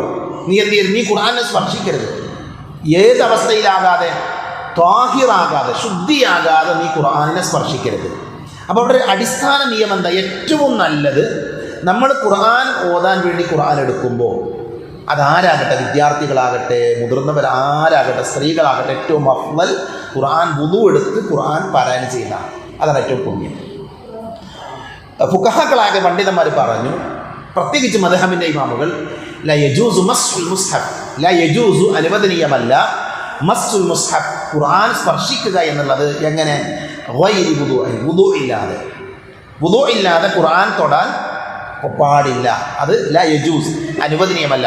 വഹാദ ബിഇത്തിഫാഖിൽ മദാഹിബിൽ ഫിഖഹിയ്യ, ഫിഖഹിൻ്റെ ഉലമാക്കൾ, ഫിഖഹിൻ്റെ മദ്ഹബിൻ്റെ ഉലമാക്കൾ 4 പേരും, ഇമാം ഹനീഫ, ഇമാം മാലിക്, ഇമാം ഷാഫി റഹ്മത്തുള്ളാഹി അലൈഹി, ഇമാം അഹ്മദ് ബിൻ ഹംബൽ റഹ്മത്തുള്ളാഹി അലൈഹി, ഇവരെല്ലാവരും ഏക സ്വരത്തിൽ പറഞ്ഞ കാര്യമാണ് ഖുർആൻ സ്പർശിക്കാൻ എന്ത് വേണം, വുദൂ വേണം. അപ്പം അതാണ് അതിൻ്റെ മസ്അല. അപ്പം നോക്കൂ നിങ്ങൾ, നമസ്കാരത്തിന്, സുന്നത്ത് നമസ്കാരത്തിന് വുദൂ ഷർത്താണ്, തവാഫിന് വുദൂ ഷർത്താണ്, ഖുർആൻ സ്പർശിക്കാൻ എന്ത് ഷർത്താണ്, വുദൂ ഷർത്താണ്. അവിടെ ഒരു പ്രശ്നമുള്ളത്, സ്ത്രീകൾക്ക് അവരുടെ അശുദ്ധിയുള്ള പീരീഡിൽ ഖുർആൻ ഓതാൻ പറ്റുമോ, വുദൂ ഇല്ലാത്ത സമയത്ത് ഖുർആൻ ഓതാൻ പറ്റുമോ, അവിടെ ഒരു തർക്കമുണ്ട്, അഭിപ്രായ വ്യത്യാസങ്ങളുണ്ട്. അവിടെ പണ്ഡിതന്മാർ പറഞ്ഞത്, ഒന്ന് നേരിട്ട് സ്പർശിക്കാതെ ഓതാം, നേരിട്ട് ഖുർആനിനെ സ്പർശിക്കാതെ ഓതാം. ഉദാഹരണത്തിന് പേന ഉപയോഗിച്ചിട്ട് എന്ത് ചെയ്യുക, ഒരാൾ ഖുർആൻ അവിടെ ഉണ്ട്, ഖുർആൻ പേന കൊണ്ട് ഇങ്ങനെ തുറന്നു, എന്നിട്ട് പേന ഇങ്ങനെ വെച്ചിട്ട് എന്ത് ചെയ്യുക, ഓതാം, പ്രശ്നമല്ല എന്ന് പറഞ്ഞ പണ്ഡിതന്മാരുണ്ട്. വേറെ ചില ആൾക്കാരുണ്ട് കയ്യുറ ഉപയോഗിച്ച് ഓതാറുണ്ടോ, ഷോക്സ് പോലുള്ള കയ്യുറ, അവർ നേരിട്ട് സ്പർശിക്കുന്നില്ല, അങ്ങനെ പാരായണം ചെയ്യാമെന്ന് പറഞ്ഞ ആൾക്കാരുണ്ട് പണ്ഡിതന്മാരുടെ ഇടയിൽ. ഇതൊക്കെ ആർക്കാണ്, അശുദ്ധിയിലുള്ള അവസ്ഥയിൽ അനിവാര്യമായി ഓതേണ്ട ആളുകൾക്കാണ്. ശുദ്ധിയുള്ള അവസ്ഥയിൽ, അഥവാ ഒരാൾ വുദൂ എടുത്താലുള്ള ശുദ്ധി തീരും, അല്ല ശുദ്ധിയുള്ള ആളാകും. അപ്പോൾ ഏറ്റവും നല്ല എന്താ, വുദൂ എടുത്തിട്ടാണ്. എന്നാൽ ഒരു മെൻസസ് ബാധിച്ച ആർത്തവകാരിയായ ഒരു പെണ്ണ്, പ്രത്യേകിച്ച് പഠിക്കുന്ന ഒരു വിദ്യാർത്ഥി എന്ന് വിചാരിക്കുക, അവർ അറബി കോളേജിൽ പഠിക്കുന്ന ഒരു കുട്ടിയാണ്. അപ്പോൾ സ്വാഭാവികമായിട്ട് അറബി കോളേജിൽ പഠിക്കുന്ന ഒരു കുട്ടിയെ സംബന്ധിച്ച് തഫ്സീറുമായിട്ട് ബന്ധമുണ്ടാകും, ഖുർആനുമായിട്ട് ബന്ധമുണ്ടാകും, അങ്ങനെയുള്ള വിഷയങ്ങളൊക്കെ ഖുർആൻ എടുക്കേണ്ടി വരും. അത്തരം സമയങ്ങളിൽ അവരെന്ത് ചെയ്യാം, ഖുർആനിനെ നേരിട്ട് സ്പർശിക്കാതെ സോക്സ് പോലെയുള്ള, കയ്യുറ പോലെയുള്ള കാര്യങ്ങൾ ധരിച്ചിട്ട് അവർക്ക് ഖുർആൻ ഓതാം. അതാണ് ഇസ്ലാമിക ലോകത്തെ പണ്ഡിതന്മാർ പഠിപ്പിച്ചിട്ടുള്ളത്. അത് ഹൈലുകാരിയായ സ്ത്രീകൾക്ക്, അവരൊക്കെ ആ സമയത്ത് ഓതൽ പഠിക്കുന്ന ആളുകളുണ്ടാകും, ഖുർആൻ പഠിക്കുന്ന ആൾക്കാരൊക്കെ ഉണ്ടെങ്കിൽ അത്ര അനിവാര്യമാണെങ്കിൽ അവർക്ക് ഈ രീതിയിൽ പാരായണം ചെയ്യാമെന്നാണ് പണ്ഡിതന്മാർ പറഞ്ഞിട്ടുള്ളത്. ഏറ്റവും നല്ലത് എന്താണ്, ശുദ്ധിയോടുകൂടെ ഓതുക എന്നുള്ളതാണ്. അപ്പോൾ നോക്കൂ നിങ്ങൾ, വുദൂ ഇസ്ലാമിൽ നിർബന്ധമായ 3 കാര്യങ്ങളുണ്ട്. ഒന്ന് നമസ്കാരമാണ്, തവാഫാണ്, ഖുർആൻ സ്പർശിക്കാനാണ്. ഓക്കെ, ഇനി വുദൂ എടുക്കൽ സുന്നത്തായ സ്ഥലമുണ്ട്, ഇത് നിർബന്ധമായ സ്ഥലമാണ്. സുന്നത്തായ സ്ഥലമുണ്ട്. ഒന്ന്, ഖുർആൻ ഓതാൻ വേണ്ടി വുദൂ എടുക്കൽ സുന്നത്താണ്. ഖുർആൻ ഓതാൻ വേണ്ടി, പാരായണത്തിന് വേണ്ടി, നേരത്തെ നമ്മൾ പറഞ്ഞത് മസ്സാണ്, സ്പർശനമാണ്. ഖുർആൻ ഓതാൻ വുദൂ എടുക്കൽ സുന്നത്താണ്. ഒരാൾക്ക് വുദൂ ഇല്ലാത്ത ഫ്ലൈറ്റിലൂടെ യാത്രയാണ്, അയാൾക്ക് ഖുർആൻ ഓതാൻ, അയാൾക്ക് ഖുർആൻ ഓതുന്നുണ്ടല്ലോ, ഒന്ന് ബൈഹാർട്ടായിട്ട് ഓതാം, ഫോണെന്ന് ഓതാം, കുറേ മസാലകളുണ്ട് അവിടെ. ഇൻഷാ അല്ലാഹ് കുറച്ച് സമയം നമുക്ക് സംശയങ്ങൾ ചോദിക്കുമ്പോൾ ആ ഭാഗങ്ങൾ നമുക്ക് ചോദിക്കാം, അറിയുന്ന കാര്യങ്ങൾ ഞാൻ പറയും ഇൻഷാ അല്ലാഹ്. അപ്പോൾ ഖുർആൻ ഓതാൻ, അള്ളാഹുവിനെ ഓർക്കാൻ, ദിക്ർ എടുക്കാൻ എന്ത് ചെയ്യണം? വുദു എടുക്കൽ സുന്നത്താണ്. ഒരാൾ പിന്നെ രാവിലെ കുറച്ച് സമയം ഇങ്ങനെ ദിക്ർ ചെല്ലാൻ വേണ്ടി വിചാരിച്ചു, വെറുതെ പ്രത്യേക ദിക്റൊന്നല്ല, കുറച്ച് നേരം ഇങ്ങനെ അള്ളാഹുമായിട്ടൊരു മുനാജാത്ത്, ഒരു സംസാരം എന്നുള്ള നിലയിൽ ദിക്ർ ചെല്ലാൻ വിചാരിച്ചു. അപ്പോൾ അയാൾ വുദു എടുത്താൽ അത് നല്ലതാണ്, അത് സുന്നത്തായ ഒരു സ്ഥലമാണ്. 2, എല്ലാ നിസ്കാരത്തിനും വുദു എടുക്കൽ സുന്നത്താണ്. എന്താ അങ്ങനെ പറഞ്ഞാൽ, ഇപ്പം വുദു എടുത്ത ഒരാൾ മഗ്‌രിബിൽ വുദു എടുത്തു, അയാൾക്ക് ആ വുദു മുറിഞ്ഞിട്ടില്ലെങ്കിൽ അയാൾക്ക് എന്ത് ചെയ്യാം? ഇശാ നിസ്കരിക്കാം. പ്രശ്നമുണ്ടോ? ഇല്ല. എന്നാൽ നബി സല്ലല്ലാഹു അലൈഹി വസല്ലമയുടെ ചര്യയാണ് വുദു ഉണ്ടായിരിക്കെ തന്നെ എന്ത് ചെയ്യും? എല്ലാ നിർബന്ധ നമസ്കാരത്തിനും നബി വുദു എടുക്കും.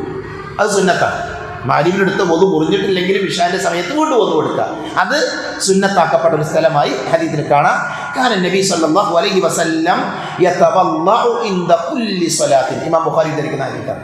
കാന നബി സല്ലല്ലാഹു അലൈഹി വസല്ലം ആയിരുന്നു യതവല്ലഉ, വുദു ചെയ്യും എപ്പോൾ? ഇൻദ കുല്ലി സ്വലാത്തിൻ, എല്ലാ നിസ്കാരത്തിനും, എല്ലാ നിർബന്ധമായ നമസ്കാരത്തിനും നബി സല്ലല്ലാഹു അലൈഹി വസല്ലം വുദു ചെയ്യുമായിരുന്നു. അതാണ് രണ്ടാമത്തെ സുന്നത്തായ സ്ഥലം.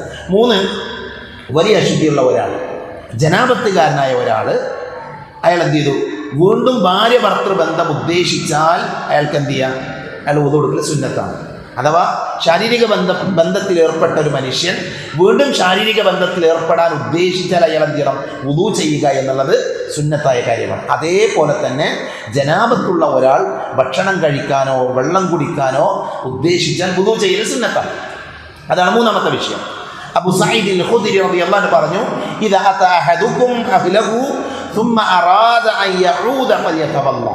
ഇതാണ് ഹദീസ്. അഥവാ ഒരാൾ, നിങ്ങളിൽ ആരെങ്കിലും തൻ്റെ ഭാര്യയുടെ അടുക്കൽ ചെന്നു, അഥവാ ഭാര്യ ഭർത്തൃ ബന്ധത്തിൽ ഏർപ്പെട്ടു, വീണ്ടും മടങ്ങിച്ചെല്ലാൻ ആഗ്രഹിക്കുന്നുവെങ്കിൽ അതിനിടയിൽ അവൻ വുദു ചെയ്യേണ്ടതാണ് എന്ന് നബി സല്ലല്ലാഹു അലൈഹി വസല്ലം പറഞ്ഞിട്ടുണ്ട്. ഇത് പ്രവാചകൻ സല്ലല്ലാഹു അലൈഹി വസല്ലമയുടെ ചര്യയാണ്. അതേപോലെ ഫഅറാദ അൻ യഅകുല ഔ യനാമ, ഒരാൾ ജനാപത്തുകാരനായി അശുദ്ധിയിലാണ്, അപ്പോൾ അയാൾ എന്ത് ചെയ്തു? ഭക്ഷണം കഴിക്കാൻ ഉദ്ദേശിച്ചു, അല്ലെങ്കിൽ വെള്ളം കുടിക്കാൻ ഉദ്ദേശിച്ചു. അപ്പോൾ ആ സമയത്ത് എന്ത് ചെയ്യണം? അയാൾ വുദു ചെയ്യണമെന്ന് സുന്നത്താണ് എന്ന് ആയിഷ റളിയല്ലാഹു അൻഹ ധരിക്കുന്ന ഹദീസിൽ കാണാം. 4ാമത്തത്, കുളിക്കുന്നതിന് മുമ്പ് വുദു ചെയ്യണം. ഒരാൾ കുളിക്കുന്നതിന് മുമ്പ് എന്ത് ചെയ്യണം? വുദു ചെയ്യൽ സുന്നത്താണ്. ഏത് സമയത്ത് കുളിക്കുകയാണെങ്കിലും ആ കുളിക്കുന്നതിന് മുമ്പ് വുദു ചെയ്യണം. ഇവിടെ നിങ്ങൾക്ക് സംശയങ്ങളുണ്ടെങ്കിൽ എന്ത് ചെയ്യാം? അവസാനം നിങ്ങൾക്ക് ചോദിക്കാം ഇൻഷാ അല്ലാഹ്. 5, ഉറങ്ങുന്ന വേളയിൽ, ഉറങ്ങാൻ കിടക്കുമ്പോൾ എന്ത് ചെയ്യണം? വുദു ചെയ്യണം. ഇത് നമ്മൾ കുട്ടികളെ പഠിപ്പിക്കേണ്ട ഒരു വിഷയമാണ്. ഞാനത് പ്രത്യേകം പറയാൻ കാരണം, ഇന്നത്തെ കാലഘട്ടത്തിൽ നമ്മൾ കുട്ടികളോട് പറയും മൂത്രമൊഴിച്ച് കിടക്കണം. നമ്മളതല്ല പറഞ്ഞു, മൂത്രമൊഴിക്കൊക്കെ വളരെ കൂടെ തന്നെ വുദു ചെയ്ത് കിടക്കണം എന്ന് ചെയ്യണം കുട്ടികളെ നമ്മൾ പഠിപ്പിക്കണം. ചെറിയ കുട്ടികളെ പ്രത്യേകിച്ചും, ചെറിയ കുട്ടികളായിരിക്കുമ്പോൾ തന്നെ അവരോട് വുദു ചെയ്ത് ഉറങ്ങാൻ പഠിപ്പിക്കണം. അപ്പോൾ നമ്മൾ ഇന്നത്തെ ഈ ക്ലാസ്സിൽ നിന്ന് നമ്മളെ വീട്ടിൽ നടപ്പിലാക്കേണ്ട ഒരു സുന്നത്താണെന്ത്? എല്ലാവരും ഉറങ്ങാൻ കിടക്കുന്ന സമയത്ത് എന്ത് ചെയ്യണം? വുദു ചെയ്യണം. നമ്മുടെ മക്കളും നമ്മളൊക്കെ എന്ത് ചെയ്യും? വുദു ചെയ്തിട്ട് ഉറങ്ങുന്നത്. അങ്ങനെയുള്ള ആൾക്കാരുണ്ടാകും. ഇല്ലാത്തവരുണ്ടെങ്കിൽ എന്ത് ചെയ്യണം? അത് പതിവാക്കണം. ഹദീസിൽ കാണാം,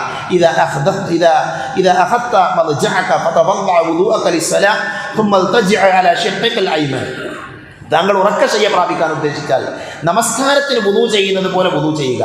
ശേഷം താങ്കളുടെ വലതു ഭാഗത്തായിട്ട് എന്ത് ചെയ്യുക? ചെരിഞ്ഞു കിടക്കുക. ഇതിൻ്റെ പ്രത്യേകത എന്താ അറിയോ? ഒരാൾ വുദു ചെയ്തു, ഉറങ്ങാൻ നേരത്ത് വുദു ചെയ്ത് അയാൾ പോയി കിടന്നു, അയാൾക്ക് ഉറക്കം വരുന്നില്ല. ഉറക്കം വരാത്ത സമയത്ത് അയാൾ എന്ത് പ്രാർത്ഥിച്ചാലും അല്ലാഹു ആ പ്രാർത്ഥനയ്ക്ക് ഉത്തരം കൊടുക്കുന്നതാണ്. എത്ര വലിയ മഹത്താണ്. അപ്പം എന്തായാലും നമ്മളൊക്കെ ഉറങ്ങാൻ പോകുമ്പോൾ കുറച്ച് സമയമൊക്കെ നമ്മളിങ്ങനെ ഉറക്കം വരാതെ കിടക്കും. ആ സമയത്ത് നമ്മൾ ദുആ ചെയ്താൽ അല്ലാഹു സ്വീകരിക്കുമെന്ന് ഹദീസിലുണ്ട്. അതുകൊണ്ട് തന്നെ അതിൻ്റെ ഷർത്ത് എന്താ? വുദുവോട് കൂടെ ഉറങ്ങാൻ കിടക്കണം. അപ്പം എന്ത് ചെയ്യണം? വുദു ചെയ്തിട്ടായിരിക്കണം നമ്മൾ ഉറങ്ങാൻ കിടക്കേണ്ടത്. അപ്പോൾ ഇത്തരം 5 സമയങ്ങൾ, വുദു സുന്നത്തായ 5 നേരങ്ങൾ ഞാൻ പറഞ്ഞതിൻ്റെ ശ്രദ്ധിക്കണം. ഇനി വുദുവിൻ്റെ മഹത്വങ്ങൾ കൂടെ പറഞ്ഞ് നമുക്ക് അതിൻ്റെ കർമ്മങ്ങൾ വിശദീകരിക്കാം. വുദുവിൻ്റെ മഹത്വം എന്ന് പറഞ്ഞാൽ, ഒന്ന്, നമ്മളെ ദുആ സ്വീകരിക്കണമെങ്കിൽ നമ്മൾ വുദു കൊടുക്കണം. നമ്മുടെ പ്രാർത്ഥനകൾ അല്ലാഹു സ്വീകരിക്കാനുള്ള ഒരു നിബന്ധനയാണെന്ത്? നമ്മൾ വുദു എടുക്കുക എന്നുള്ളത്. ഹദീസിൽ കാണാം, ഇപ്പം ഞാൻ നേരത്തെ പറഞ്ഞ മാമിൻ മുസ്ലിമിൻ യബീതു അലാ ദിക്രില്ലാഹി ത്വാഖിറൻ ഫയതആറ മിനൽ ലൈൽ ഫയസ്അലുല്ലാഹ ഖൈറൻ മിൻ അംരി ദുനിയ വൽ ആഖിറ ഇല്ലാ അതാഹു ഇയാഹു. ഇത് ഹസനായ ഹദീസാണ്. എന്താ ഹദീസിലുള്ളത്? ശുദ്ധിയോടുകൂടെ രാത്രി ഉറങ്ങാൻ കിടക്കുകയും എന്നിട്ട് ഉറക്കം വരാത്ത സമയത്ത് അയാൾ എന്ത് ചെയ്തു? അള്ളാഹുവിനെ ഓർത്തു, അള്ളാഹുവിനോട് ഹദീസിന്റെ പ്രയോഗം ഫയസ്അലുല്ലാഹ ഖൈറൻ മിൻ അംരി ദുനിയ വൽ ആഖിറ, ദുനിയാവിലെയും പരലോകത്തിലെയും കാര്യങ്ങൾ അയാൾ ചോദിച്ചു എങ്കിൽ അല്ലാഹു അയാൾക്കത് കൊടുക്കുന്നതാണ്. അപ്പം അതുകൊണ്ട് എന്ത് വേണം? നമ്മുടെ പ്രാർത്ഥന സ്വീകരിക്കാൻ വുദു ഒരു കാരണമാണ്. അപ്പോൾ നമ്മൾ പ്രാർത്ഥിക്കുന്നതിന് മുമ്പ് വുദു എടുക്കുക. 2, നമ്മുടെ പദവികൾ ഉയരുന്നത്. വുദു എടുക്കുന്ന ഒരാളുടെ പദവികൾ ഉയരുമെന്ന് ഹദീസിൽ കാണാം. ബിലാൽ റളിയല്ലാഹു അൻഹു സ്വർഗ്ഗത്തിൽ മുന്നിൽ നടക്കുന്നതിൻ്റെ കാലൊച്ച കേട്ടു. അപ്പം നബി ഇത് പറഞ്ഞു, ബിലാലിൻ്റെ കാലൊച്ച കൊടുത്തു. അപ്പോൾ സഹാബികൾ ചെന്ന് ചോദിക്കുന്നുണ്ട്, ബിലാലെ ഞങ്ങളെക്കാൾ കൂടുതൽ എന്ത് അമലാണ് നിങ്ങൾ ചെയ്യുന്നത്? അപ്പോൾ അദ്ദേഹം പറഞ്ഞത്, ഞാൻ ഒരു നേരത്തെ എല്ലാ നേരത്തും ശുദ്ധിയോട് കൂടെ എപ്പോഴും വുദു എടുക്കും, എപ്പോഴും വുദു. നമ്മൾ പഠിക്കേണ്ടതാണ്, പറ്റുന്ന സമയങ്ങൾക്ക് വുദു എടുക്കണം, വുദു ഇല്ലാത്തൊരവസ്ഥ ഉണ്ടാകരുത്. പിന്നെ അദ്ദേഹം പറഞ്ഞു, ഞാൻ എപ്പോൾ വുദു എടുത്താൽ 2 റക്അത്ത് സുന്നത്ത് നിസ്കരിക്കും. ഇവിടെ സുന്നത്ത് നിസ്കാരം കിട്ടിയതാണ്. വുദുവിന് ശേഷം എന്തുണ്ട്? ഒരു സുന്നത്ത് നിസ്കാരം. എപ്പോൾ വുദു എടുത്താലും എന്ത് ചെയ്യാം? 2 റക്അത്ത് സുന്നത്ത് നിസ്കരിക്കുക. ഏത് സമയത്ത് വുദു എടുത്താലും 2 റക്അത്ത് സുന്നത്ത് നിസ്കരിക്കുക എന്നുള്ളത് ഇമാം ബുഖാരി ഇമാം മുസ്ലിം ഉദ്ധരിക്കുന്ന ഈ ബിലാൽ റളിയല്ലാഹുവിന്റെ സംഭവത്തിൽ നിന്ന് കിട്ടുന്ന പാഠാണ്. മനസ്സിലല്ലേ? അപ്പോൾ എപ്പോൾ വുദു എടുത്താലും, അപ്പോൾ ഒരു ദിവസം 5 നേരം നമ്മൾ നിർബന്ധമായിട്ട് വുദു കൊടുക്കും. അപ്പോൾ 5 × 2 10 റക്അത്ത് സുന്നത്ത് നിസ്കാരം അവിടെ കിട്ടും. മനസ്സിലല്ലേ?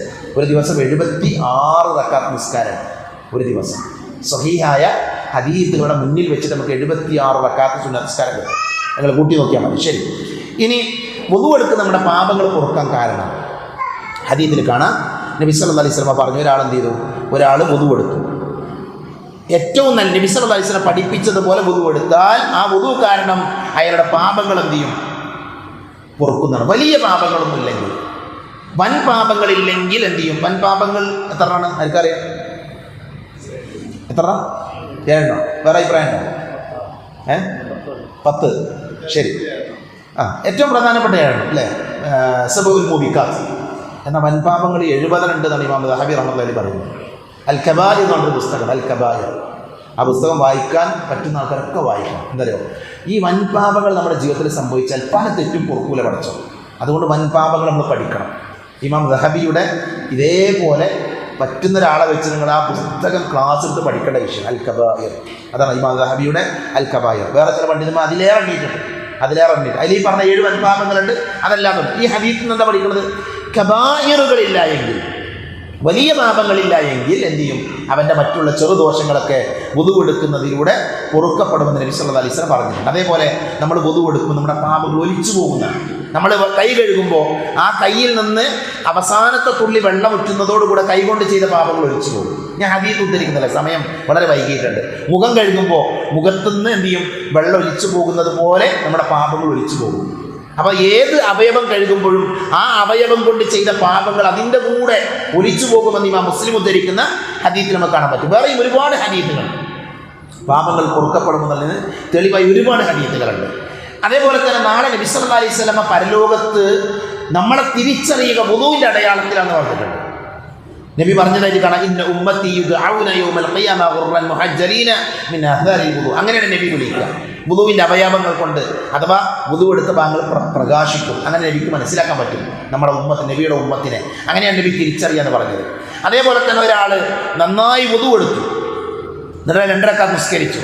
അയാളുടെ മനസ്സിൽ പകയും വെറുപ്പൊന്നുമില്ല, ഇഖ്ലാസോടുകൂടെ നിസ്കരിച്ചു. ഇല്ല വജബത് ലഹുൽ ജന്ന, അവന് സ്വർഗം അനിവാര്യമായി എന്നാണ്. അപ്പോൾ വുദൂ എടുത്ത് നിസ്കരിക്കുമ്പോൾ അതിലൂടെ എന്ത് ചെയ്യുന്നുണ്ട്? സ്വർഗം ലഭിക്കുമെന്ന് നബി സല്ലല്ലാഹു അലൈഹി വസല്ലം പഠിപ്പിച്ചത്. ഇനിയും കുറേ മഹത്വങ്ങളുണ്ട്. നമ്മൾ എന്ത് ചെയ്യുക? നമ്മൾ കുറേ പഠിക്കുക. നമ്മൾ ഇത്തരം ക്ലാസ് എല്ലാം വിശദീകരിക്കാൻ സാധ്യമല്ല. അതുകൊണ്ട് തന്നെ പഠിക്കുക. വുദൂവിന് വലിയ മഹത്വം ഉണ്ടെന്ന് മനസ്സിലാക്കുക. ഇനി ഞാൻ വുദൂവിൻ്റെ രൂപം ഒന്ന് വിശദീകരിക്കാം. പെട്ടെന്ന് ഞാൻ പറഞ്ഞു പോകും, എല്ലാവർക്കും അറിയുന്ന കാര്യങ്ങളാണ്. എങ്കിൽ ഇതിൻ്റെ ഓർഡറിൽ പറഞ്ഞു പോകാം. സംശയം ഉണ്ടെങ്കിൽ അവസാനം ചോദിക്കാം. സാധാരണ വുദൂവിൻ്റെ രൂപം പറയുമ്പോൾ വുദൂവിൻ്റെ ഫർളുകൾ അത് 6 കാര്യങ്ങളാണ്. ഫർളായിട്ട് 6 കാര്യങ്ങളെ പറയാം. എന്തൊക്കെയാണ്? ഒന്ന്, മുഖം കഴുകുക. മുഖം കഴുകുക എന്നുള്ളത് വുദൂവിൻ്റെ ഫർളാണ്. 2 കൈകളും മുട്ട് ഉൾപ്പെടുത്തി കഴുകുക എന്നുള്ളത് വുദൂവിൻ്റെ ഫർളാണ്. തല തടവുക എന്നുള്ളത് വുദൂവിൻ്റെ ഫർളാണ്. 2 കാലുകളും ഞെരിയാൻ ഉൾപ്പെടുത്തി കഴുകുക എന്നുള്ളത് വുദൂവിൻ്റെ ഫർള്. ഇത് 4 നമ്മൾ നേരത്തെ പറഞ്ഞു. ഇനി ആ ഫർളുകൾ ക്രമപ്രകാരം ചെയ്യുക, അതൊരു ഫർളാണ്. ഇതിൻ്റെ ഓർഡർ ഉണ്ട്. ഈ ഓർഡർ തെറ്റിക്കാൻ പാടില്ല. ആദ്യം എന്താണ്? ആദ്യം മുഖമാണ്, ആദ്യം കാലല്ല. അപ്പം അതിൻ്റെ ഓർഡർ അനുസരിച്ച് ചെയ്യണം. അതേപോലെ തന്നെ ഫറളുകൾക്കിടയിൽ ഇടമുറിയാതെ ചെയ്യാന്ന് പറയും. അങ്ങനെ പറഞ്ഞാൽ ഒരാൾ ഇപ്പം എന്ത് വെച്ചാൽ ഒരാൾ മുഖം കഴുകി, അപ്പോഴേക്കൊരു ഫോൺ വന്ന്, അങ്ങനെ ഫോൺ വന്നിട്ട് അയാൾ ഇങ്ങനെ കുറേ നേരമൊക്കെ വർത്താനം പറഞ്ഞ് എന്നിട്ട് പിന്നെ വന്നിട്ട് കാല് അടുത്ത കഴിയുന്ന അവസ്ഥ ഉണ്ടാക്കരുത്. അതിന് ആ ഒരു ഓർഡർ തെറ്റാതെ അധിക സമയം കളയാതെ എന്ത് ചെയ്യണം? വളരെ പെട്ടെന്ന് ഇത് ചെയ്യുക എന്നുള്ളത് അതിൻ്റെ ഫറളായിക്കൊണ്ട് പണ്ഡിതന്മാർ നമ്മളെ പഠിപ്പിച്ചത്. അപ്പോൾ അതെന്ത് ചെയ്യണം? വുദൂ എടുക്കുന്ന സമയത്ത് നമ്മൾ ശ്രദ്ധിക്കേണ്ട കാര്യമാണ്. അപ്പോൾ ഈ 6 കാര്യങ്ങൾ അത് നിർബന്ധമാണ്. ഇനി വുദൂവിൻ്റെ സുന്നത്തുകളാണ്. ഒരാൾ വുദൂ എടുക്കുന്ന സമയത്ത് ബിസ്മില്ലാ എന്ന് പറയണം. ലാ സ്വലാത്ത ലിമൻ ലാ വുദൂഅ ലഹു വലാ വുദൂഅ ലിമൻ ലം യദ്കുർ ഇസ്മല്ലാഹി തആല. ഗൗരവമുള്ള ഹദീസാണ്. ഒരാളുടെ നിസ്കാരം വുദൂ ഇല്ലാതെ ശരിയാവില്ല, ഒരാളുടെ വുദൂ ബിസ്മില്ലാതെ ശരിയാവില്ല. അതുകൊണ്ട് എന്ത് ചെയ്യണം? ബിസ്മി ചൊല്ലി എന്ത് ചെയ്യണം? വുദൂ എടുക്കണം. ബിസ്മില്ലാ എന്ന് പറയണം. ബിസ്മില്ല എന്ന് പറഞ്ഞിട്ടാണ് നമ്മൾ എന്ത് ചെയ്യേണ്ടത്? വുദു ചെയ്യേണ്ടത്. ചില പണ്ഡിതന്മാരുടെ അഭിപ്രായം അനുസരിച്ച് വുദുവിൻ്റെ ആരംഭത്തിൽ ബിസ്മില്ല എന്നുള്ള വാജിബാണെന്ന്, നിർബന്ധമാണ്. കാരണം എന്താ? ഹദീസിലെ പ്രയോഗം എങ്ങനെയാണ്? വലാ വുദൂഅ ലിമൻ ലം യദ്കുർ ഇസ്മല്ലാഹ്. ഹദീസിലെ പ്രയോഗം വെച്ച് വാജിബാണ് അങ്ങനെ പറഞ്ഞ പണ്ഡിതന്മാരുണ്ട്. എന്നാൽ അത് സുന്നത്താണെന്നാണ് പ്രബലമായ അഭിപ്രായം. മഹാനായ ഇബ്നു ഉസൈമീൻ റഹ്മത്തുള്ളാഹി അലൈഹി പറഞ്ഞു, ബിസ്മി ചൊല്ലൽ നിർബന്ധമായിരുന്നെങ്കിൽ അത് ഖുർആനിൽ നേരിട്ട് പഠിപ്പിക്കും. യാ അയ്യുഹല്ലദീന ആമനൂ ഇദാ ഖുംതും ഇല സ്വലാത്തി ഫഗ്സിലൂ എന്ന് പറഞ്ഞല്ലോ, അതേപോലെ പഠിപ്പിക്കും. അങ്ങനെ പഠിപ്പിക്കാത്തതുകൊണ്ട് അത് നിർബന്ധം എന്ന് പറയാൻ പറ്റില്ല. പക്ഷേ പ്രബലമായ സുന്നത്താണ്. ആ സുന്നത്ത് എന്ത് ചെയ്യണം? നമ്മൾ ചെയ്യണം. അപ്പോൾ ഒന്ന് ബിസ്മി ചൊല്ലുക, രണ്ട് മിസ്വാക്ക് ചെയ്യുക, പല്ല് തേക്കുക എന്നത് സുന്നത്താണ്. വുദൂവിൻ്റെ മുമ്പ് പല്ല് തേക്കുക. അതിന് ബ്രഷ് വേണമെന്നില്ല, നമ്മുടെ വിരലുണ്ടെങ്കിൽ എന്ത് ചെയ്യണം? ഒന്ന് തേച്ചാൽ ആ കൂലി നമുക്ക് ലഭിക്കും. രണ്ട്, ഇപ്പോൾ 6 കാര്യങ്ങളെ പറഞ്ഞിട്ടുണ്ട്. ഇതിൽ സുന്നത്തുകളാണ് പറഞ്ഞത്. രണ്ട് മുൻകൈകളും കഴുകുക. അതേതാണ്? നമ്മുടെ കൈകൾ നമ്മൾ കഴുകുന്ന സമയത്ത് നമ്മുടെ കൈയിൻ്റെ മണികണ്ഠം എന്ന് പറയാം. ഈ ഇവിടെയുള്ള ഈ ഭാഗം, ഇത്ര ഭാഗം എന്ത് ചെയ്യണം? ഇതിനാണ് മുൻകൈ എന്ന് പറയാം. ഈ ഭാഗങ്ങൾ പൂർണ്ണമായിട്ടും എന്ത് ചെയ്യണം? കഴുകണം.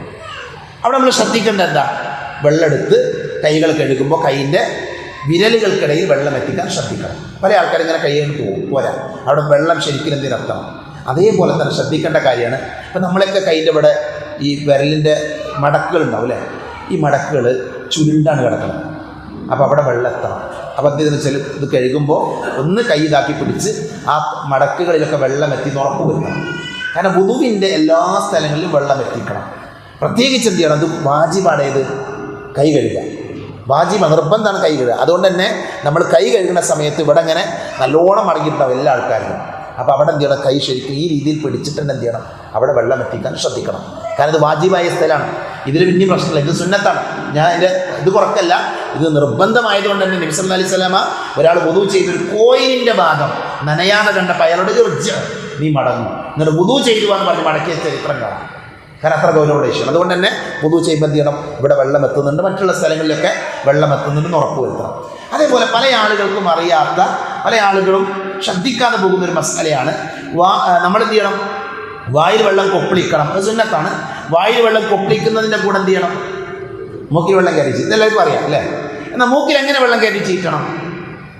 എങ്ങനെ ചീറ്റേണ്ടത്? എല്ലാവരും വെള്ളം എടുക്കും അല്ലേ? എന്നിട്ട് ഇങ്ങനെ മുമ്പിൽ ചീറ്റും അല്ലേ? അങ്ങനെ ചീറ്റൽ. എന്നാൽ മൂക്ക് ചീറ്റേണ്ടത് വായിൽ വെള്ളം എടുത്ത് വെള്ളം ഇതിലാക്കുകയും മൂക്ക് ചീറ്റേണ്ടത് ഇടത് കൈ കൊണ്ടാണ്. മൂക്ക് ചീറ്റേണ്ടത് ഇടത് കൈ കൊണ്ടാണ്. ഇടത് കൈ. അത് പഠിക്കണം. പല ആൾക്കാർ ഇങ്ങനെ തന്നെ ചീറ്റാറ്. അത് മാറ്റണം.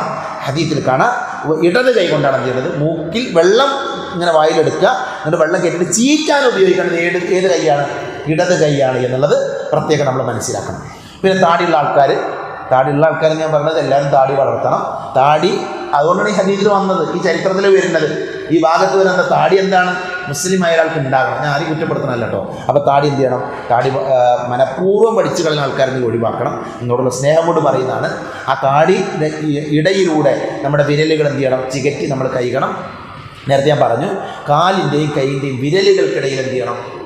കാല് കഴുകുമ്പോഴും പൈപ്പിൻ്റെ ചോട്ടത്ത് കാല് വെച്ച് കഴുകുമ്പോൾ വിരലിൻ്റെ ഇടയിൽ, വിരൽ കൈയിനേക്കാൾ കുറച്ചുകൂടി അപകടമാണ് കാല് ചേർന്ന് നിൽക്കുക. അപ്പോൾ അതിൻ്റെ ഇടയിൽ വെള്ളം എത്തിന്ന് ഉറപ്പ് വരുത്തണം. അപ്പം ഒന്ന് പറ്റുന്ന ആൾക്കാർ കൈ കൊണ്ട് എന്ത് ചെയ്യണം? കുനിഞ്ഞൊക്കെ അതിൻ്റെ ഇടയിൽ വെള്ളം എത്തിക്കണം. പറ്റാത്ത ആളുകൾ അവിടെ നനഞ്ഞൊന്നും എന്ത് ചെയ്യണം? ഉറപ്പ് വരുത്താൻ വേണ്ടി ശ്രദ്ധിക്കും. ഇതൊക്കെ ഹദീസിൽ വന്ന വിഷയമാണ്. അതേപോലെ തന്നെ നമ്മൾ അവയവങ്ങൾ തേച്ച് കഴുകണം.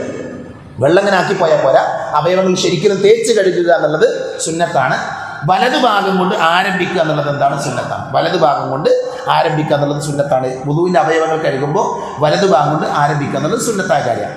അതേപോലെ തന്നെ വുദുവിലെ വാജിബ് എല്ലാ അവയവങ്ങളും ഒരു തവണ കഴുകൽ വാജിബാണ്. തല, പിന്നെ മുഖം കഴുകൽ, കൈ കഴുകൽ ഒരു തവണ വാജിബാണ്. 3 തവണ സുന്നത്താണ്. 3 തവണ കഴുകുക എന്നുള്ളത് സുന്നത്താണ്. മനസ്സിലായല്ലോ? അപ്പോൾ അതിൽ ഒരു മസാല ഉള്ളത് തല തടവണ വിഷയമാണ്. തല തടവൽ എങ്ങനെയാണ്? പ്രവാചകൻ സല്ലല്ലാഹു അലൈഹി വസല്ലം മസ്ഹ ബിറഅസിഹി വഉദ്നിഹി മസ്ഹതൻ വാഹിദ. തലയും ചെവി നബി ഒരു തവണ തടവിയിട്ടുള്ളൂ. അതെങ്ങനെയാണ്? പല ആളുകളും ചെയ്യാറുള്ളത്, പല ആൾക്കാരും ചെയ്യുക ഇവിടെ ഇങ്ങനെ തോണ്ട ചെയ്യും അല്ലേ? ഇങ്ങനെ തോണ്ടിടുന്ന ആൾക്കാർ. അങ്ങനെയല്ല, 2 തള്ളവിരലുകൾ നമ്മുടെ ചെവിയിൽ വെച്ചിട്ട് കൈ മുൻഭാഗത്തോടെ ചേർത്ത് വെച്ച് ഇതേപോലെ ചെയ്യണം, പിറകോട്ട് കൊണ്ടുപോയി അതേപോലെ തിരിച്ചു കൊണ്ടുവരണം. അതിനാണ് തല തടവെന്ന് പറയുക. അല്ലാതെ ഇങ്ങനെ തോണ്ടുന്ന രീതിക്ക് എന്തല്ല തല തടവെന്ന് പറയില്ല. അപ്പോൾ അത് നമ്മൾ ശ്രദ്ധിക്കണം. അതേപോലെ തന്നെ ചൂണ്ടവിരൽ ചെവിയിൽ വെച്ച് ആദ്യം ചെവിയുടെ പുറം ഭാഗം തടവണം. ആദ്യം നമ്മുടെ തള്ളവിരലുകൊണ്ട് ചെവിയുടെ പുറം ഭാഗം തടവുകയും ഈ ചൂണ്ടുവിരലുകൊണ്ട് ചെവിയുടെ ഉൾഭാഗം തടവണം. ചെവിൻ്റെ ഉൾഭാഗം എന്ത് ചെയ്യണം? തടവേണ്ടതുണ്ട്. അത് നബി സല്ലല്ലാഹു അലൈഹി വസല്ലമ പഠിപ്പിച്ച രീതിയാണ് എന്ന് എന്ത് ചെയ്യുക നമ്മൾ മനസ്സിലാക്കുക. ശരി, അപ്പോൾ അത് തല തടവുന്നതും ചെവി തടവുന്നതും ഒരേ തവണയാണ്. അതിൻ്റെ കൂടെ തന്നെ തലയും ചെവിയും തടവാൻ വേണ്ടി പ്രത്യേകം വെള്ളം എടുക്കേണ്ട ആവശ്യമില്ല. ചില ആൾക്കാർ വെള്ളം എടുക്കും, എന്നിട്ട് തല തടവും, പിന്നെ വീണ്ടും വെള്ളം എടുക്കേണ്ട ആവശ്യം. ആ വെള്ളം കൊണ്ട് തന്നെ എന്ത് ചെയ്യാൻ പറ്റും, ചെവിയും കൂടി തടവാൻ പറ്റുന്നത് മനസ്സിലാക്കാം. ശരി, ഇനി നമ്മളിങ്ങനെ ഒന്ന് പറഞ്ഞു നോക്കിയാൽ ഒരാൾക്ക് വുദു എടുക്കുമ്പോഴേക്ക് നിയ്യത്ത് ഉണ്ടാവണം, ബിസ്മി ചൊല്ലണം, പല്ല് തേക്കണം, ഇത്രയും കാര്യങ്ങൾ ആദ്യം ചെയ്യേണ്ടതാണ്. വുദുവിൻ്റെ പുറത്തുള്ള കാര്യങ്ങളാണ്. പിന്നെയോ നമ്മളെന്ത് ചെയ്യണം, ആദ്യം മുൻകൈ കഴുകുമ്പോൾ നമ്മൾ ഈ ഭാഗങ്ങൾ വെള്ളം എത്തുന്നുള്ളത് ശ്രദ്ധിക്കും. വായിൽ വെള്ളം കൊപ്പിളിക്കുന്നു, ഇടത് കൈ കൊണ്ട് മൂക്ക് ചീറ്റുന്നു, 3 തവണ ചെയ്യുന്നു. മുഖം പൂർണ്ണമായിട്ട് കഴുകുന്നു. താടിയുള്ള ആൾക്കാർ താടി ചികഞ്ഞ് കഴുകുന്നു. നമ്മൾ ആദ്യം വലത് കൈ മുട്ടുൾപ്പെടെ ഈ ഭാഗമൊക്കെ വെള്ളം എത്തിയെന്ന രീതിയിൽ ഉറപ്പ് വരുത്തി ചെയ്യുന്നു. അതേപോലെ ഇടത് കൈ ചെയ്യുന്നു. തല പൂർണ്ണമായി 1 തവണ തടവുന്നു, ചെവി തടവുന്നു, വലത് കാല് 3 തവണ കഴുകുന്നു, ഇടത് കാല് തടവുന്നു. ഇത്രയാണ് വുദുവിൻ്റെ രൂപം. ഇനിയുള്ളത് വുദുവിന് ശേഷമുള്ള പ്രാർത്ഥനയാണ്. പ്രാർത്ഥന എല്ലാവരും പഠിക്കണം. പല രീതിയിൽ റിവായത്ത് വന്നിട്ടുണ്ട്. ആ പ്രാർത്ഥനയുടെ മഹത്വം എന്താ? നബി സല്ലല്ലാഹു അലൈഹി വസല്ലം പറഞ്ഞു, ഒരാൾ വുദു ചെയ്തു, എന്നിട്ട് ആ വുദു ചെയ്തതിന് ശേഷം അഷ്ഹദു അല്ലാ ഇലാഹ ഇല്ലല്ലാഹ് വഹ്ദഹു ലാ ശരീക ലഹു വ അന്ന മുഹമ്മദൻ അബ്ദുഹു വ റസൂലുഹു ഇല്ലാ ഫുതിഹത് ലഹു അബ്വാബുൽ ജന്നത്തി 8. അപ്പോൾ ഈ ഇത്ര മാത്രം വന്ന പ്രാർത്ഥന ഉണ്ട്, അബ്ദുഹു വ റസൂലുഹു വരെ. വേറുള്ള റിവായത്തിൽ എന്ത് വന്നിട്ടുണ്ട്? അതിൻ്റെ കൂടെ അല്ലാഹുമ്മ ജഅലനി മിനൽ തവ്വാബീന വ ജഅലനി മിനൽ മുത്തഖീൻ അതും ചെല്ല, പ്രശ്നമൊന്നുമില്ല. ഏതായാലും ഈ പ്രാർത്ഥന ചൊല്ലിയാൽ സ്വർഗത്തിൻ്റെ 8 കവാടം നമുക്ക് തുറന്നു കൊടുക്കുന്നതാണ്. 8 കവാടം. എന്നിട്ട് ഇഷ്ടമുള്ളതിലൂടെ അവനോട് പ്രവേശിക്കാൻ പറയുന്നത് വലിയൊരു ഭാഗ്യമാണ്. അതുകൊണ്ട് തന്നെ വുദൂ എന്ന് പറയുന്ന കർമ്മം ഏറെ മഹത്വമുള്ളതാണ്. കുറേ നേട്ടങ്ങൾ അതുകൊണ്ടുണ്ട്. ആ നേട്ടങ്ങളൊക്കെ സ്വന്തമാക്കാനും അതിൻ്റെ കൂടെ തന്നെ എന്ത് ചെയ്യാം, ഈ പ്രാർത്ഥന കൂടെ നിർവഹിക്കാനും നമ്മൾ ശ്രദ്ധിക്കേണ്ടതുണ്ട്. ഇനി ചില മസാലകൾ ഞാൻ പറയാം. ഒന്ന്, വുദൂ ചെയ്യുമ്പോൾ ചില ആൾക്കാർ ചില അവയവങ്ങൾക്ക് എടുക്കുമ്പോൾ എന്ത് ചെയ്യും, പ്രാർത്ഥിക്കുന്ന ആൾക്കാരുണ്ട്. ഓരോ അവയവങ്ങൾക്ക് എടുക്കുമ്പോൾ ഓരോ പ്രാർത്ഥനകൾ നിർവഹിക്കുന്ന ആൾക്കാരുണ്ട്. യഥാർത്ഥത്തിൽ അതിന് യാതൊരു അസ്ലുമില്ല, യാതൊരു തെളിവുമില്ല. ഉദാഹരണത്തിന് പിന്നെ മുഖം കഴുകുമ്പോൾ ചില ആൾക്കാർ പ്രാർത്ഥിക്കുക. ആർക്കെങ്കിലും അറിയോ ഈ കൂട്ടത്തിൽ? മുഖം കഴുകുമ്പോൾ ഒരു പ്രാർത്ഥനയല്ല. എന്താണ്? അല്ലാഹുമ്മ ബയ്യിദ് വജ്ഹി യൗമ തസ്വദ്ദുൽ വുജൂഹ്. എന്ത് രസമുള്ള പ്രാർത്ഥനയാണ്, ഭയങ്കര ഭംഗിയുള്ള പ്രാർത്ഥന. പക്ഷെ ഇങ്ങനെ പ്രാർത്ഥന നബി പഠിപ്പിച്ചിട്ടില്ല. നബി സല്ലല്ലാഹു അലൈഹി വസല്ലമയിൽ ഇങ്ങനെ പ്രാർത്ഥന സ്ഥിരപ്പെട്ട് വന്നിട്ടില്ല. പിന്നെ നമ്മളെ കൈ കഴുകുമ്പോൾ അല്ലാഹുമ്മ അഅ്തിനി കിതാബി ബിയമീനി വലാ തുഅ്തിനി ബിശിമാലി. സത്യത്തിൽ ഈ പ്രാർത്ഥന വളരെ വളരെ മനസ്സ് തട്ടുന്ന ദുആയാണ്. പടച്ചോനെ, അല്ലാഹുമ്മ അഅ്തിനി കിതാബി, നീ എനിക്ക് കിതാബ് നൽകണം. എങ്ങനെ? എൻ്റെ വലത് കയ്യിൽ കിതാബ് നൽകണം. വലാ തുഅ്തിനി ബിശിമാലി, ഇടത്തെ കയ്യിൽ കിതാബ് കിട്ടുന്ന ആൾക്കാരുടെ കൂട്ടത്തിൽ എന്നെ നീ ഉൾപ്പെടുത്തരുന്ന ദുആ. പക്ഷെ ഇത് എന്താ പറയുന്നത്? നബി സല്ലല്ലാഹു അലൈഹി വസല്ലമ വുദൂ ചെയ്തപ്പോൾ തൻ്റെ കൈ കഴുകിയ സമയത്ത് ഇങ്ങനെ പ്രാർത്ഥിച്ചു എന്ന് അവർ പറയണത്. അങ്ങനെ പ്രാർത്ഥിച്ചിട്ടില്ല. അങ്ങനെ പ്രാർത്ഥിച്ചിരുന്നുവെങ്കിൽ നമുക്ക് ചെയ്യാമായിരുന്നു. അപ്പം ഇങ്ങനെ വുദൂവിൻ്റെ അവയവങ്ങൾ കഴുകുമ്പോൾ പ്രത്യേകമായൊരു പ്രാർത്ഥന നബി സല്ലല്ലാഹു അലൈഹി വസല്ലം പഠിപ്പിച്ചിട്ടില്ല. ഓക്കെ.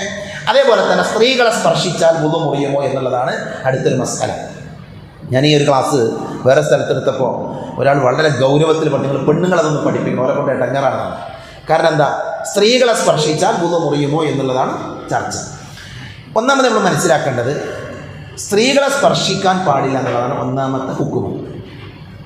ഭാര്യൻ്റെ കാര്യമില്ല പറയുന്നത്, സ്ത്രീകളിൽ നിന്നുള്ളതാണ് ചർച്ച.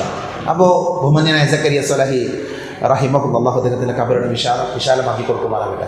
അദ്ദേഹം ഈ മസ്അല പഠിപ്പിക്കുമ്പോൾ ഞങ്ങളോട് പറയും, പെണ്ണുങ്ങളെ തൊട്ടാൽ വുദൂ മുറിയില്ല, എല്ല് മുറി എന്ന് പറയും.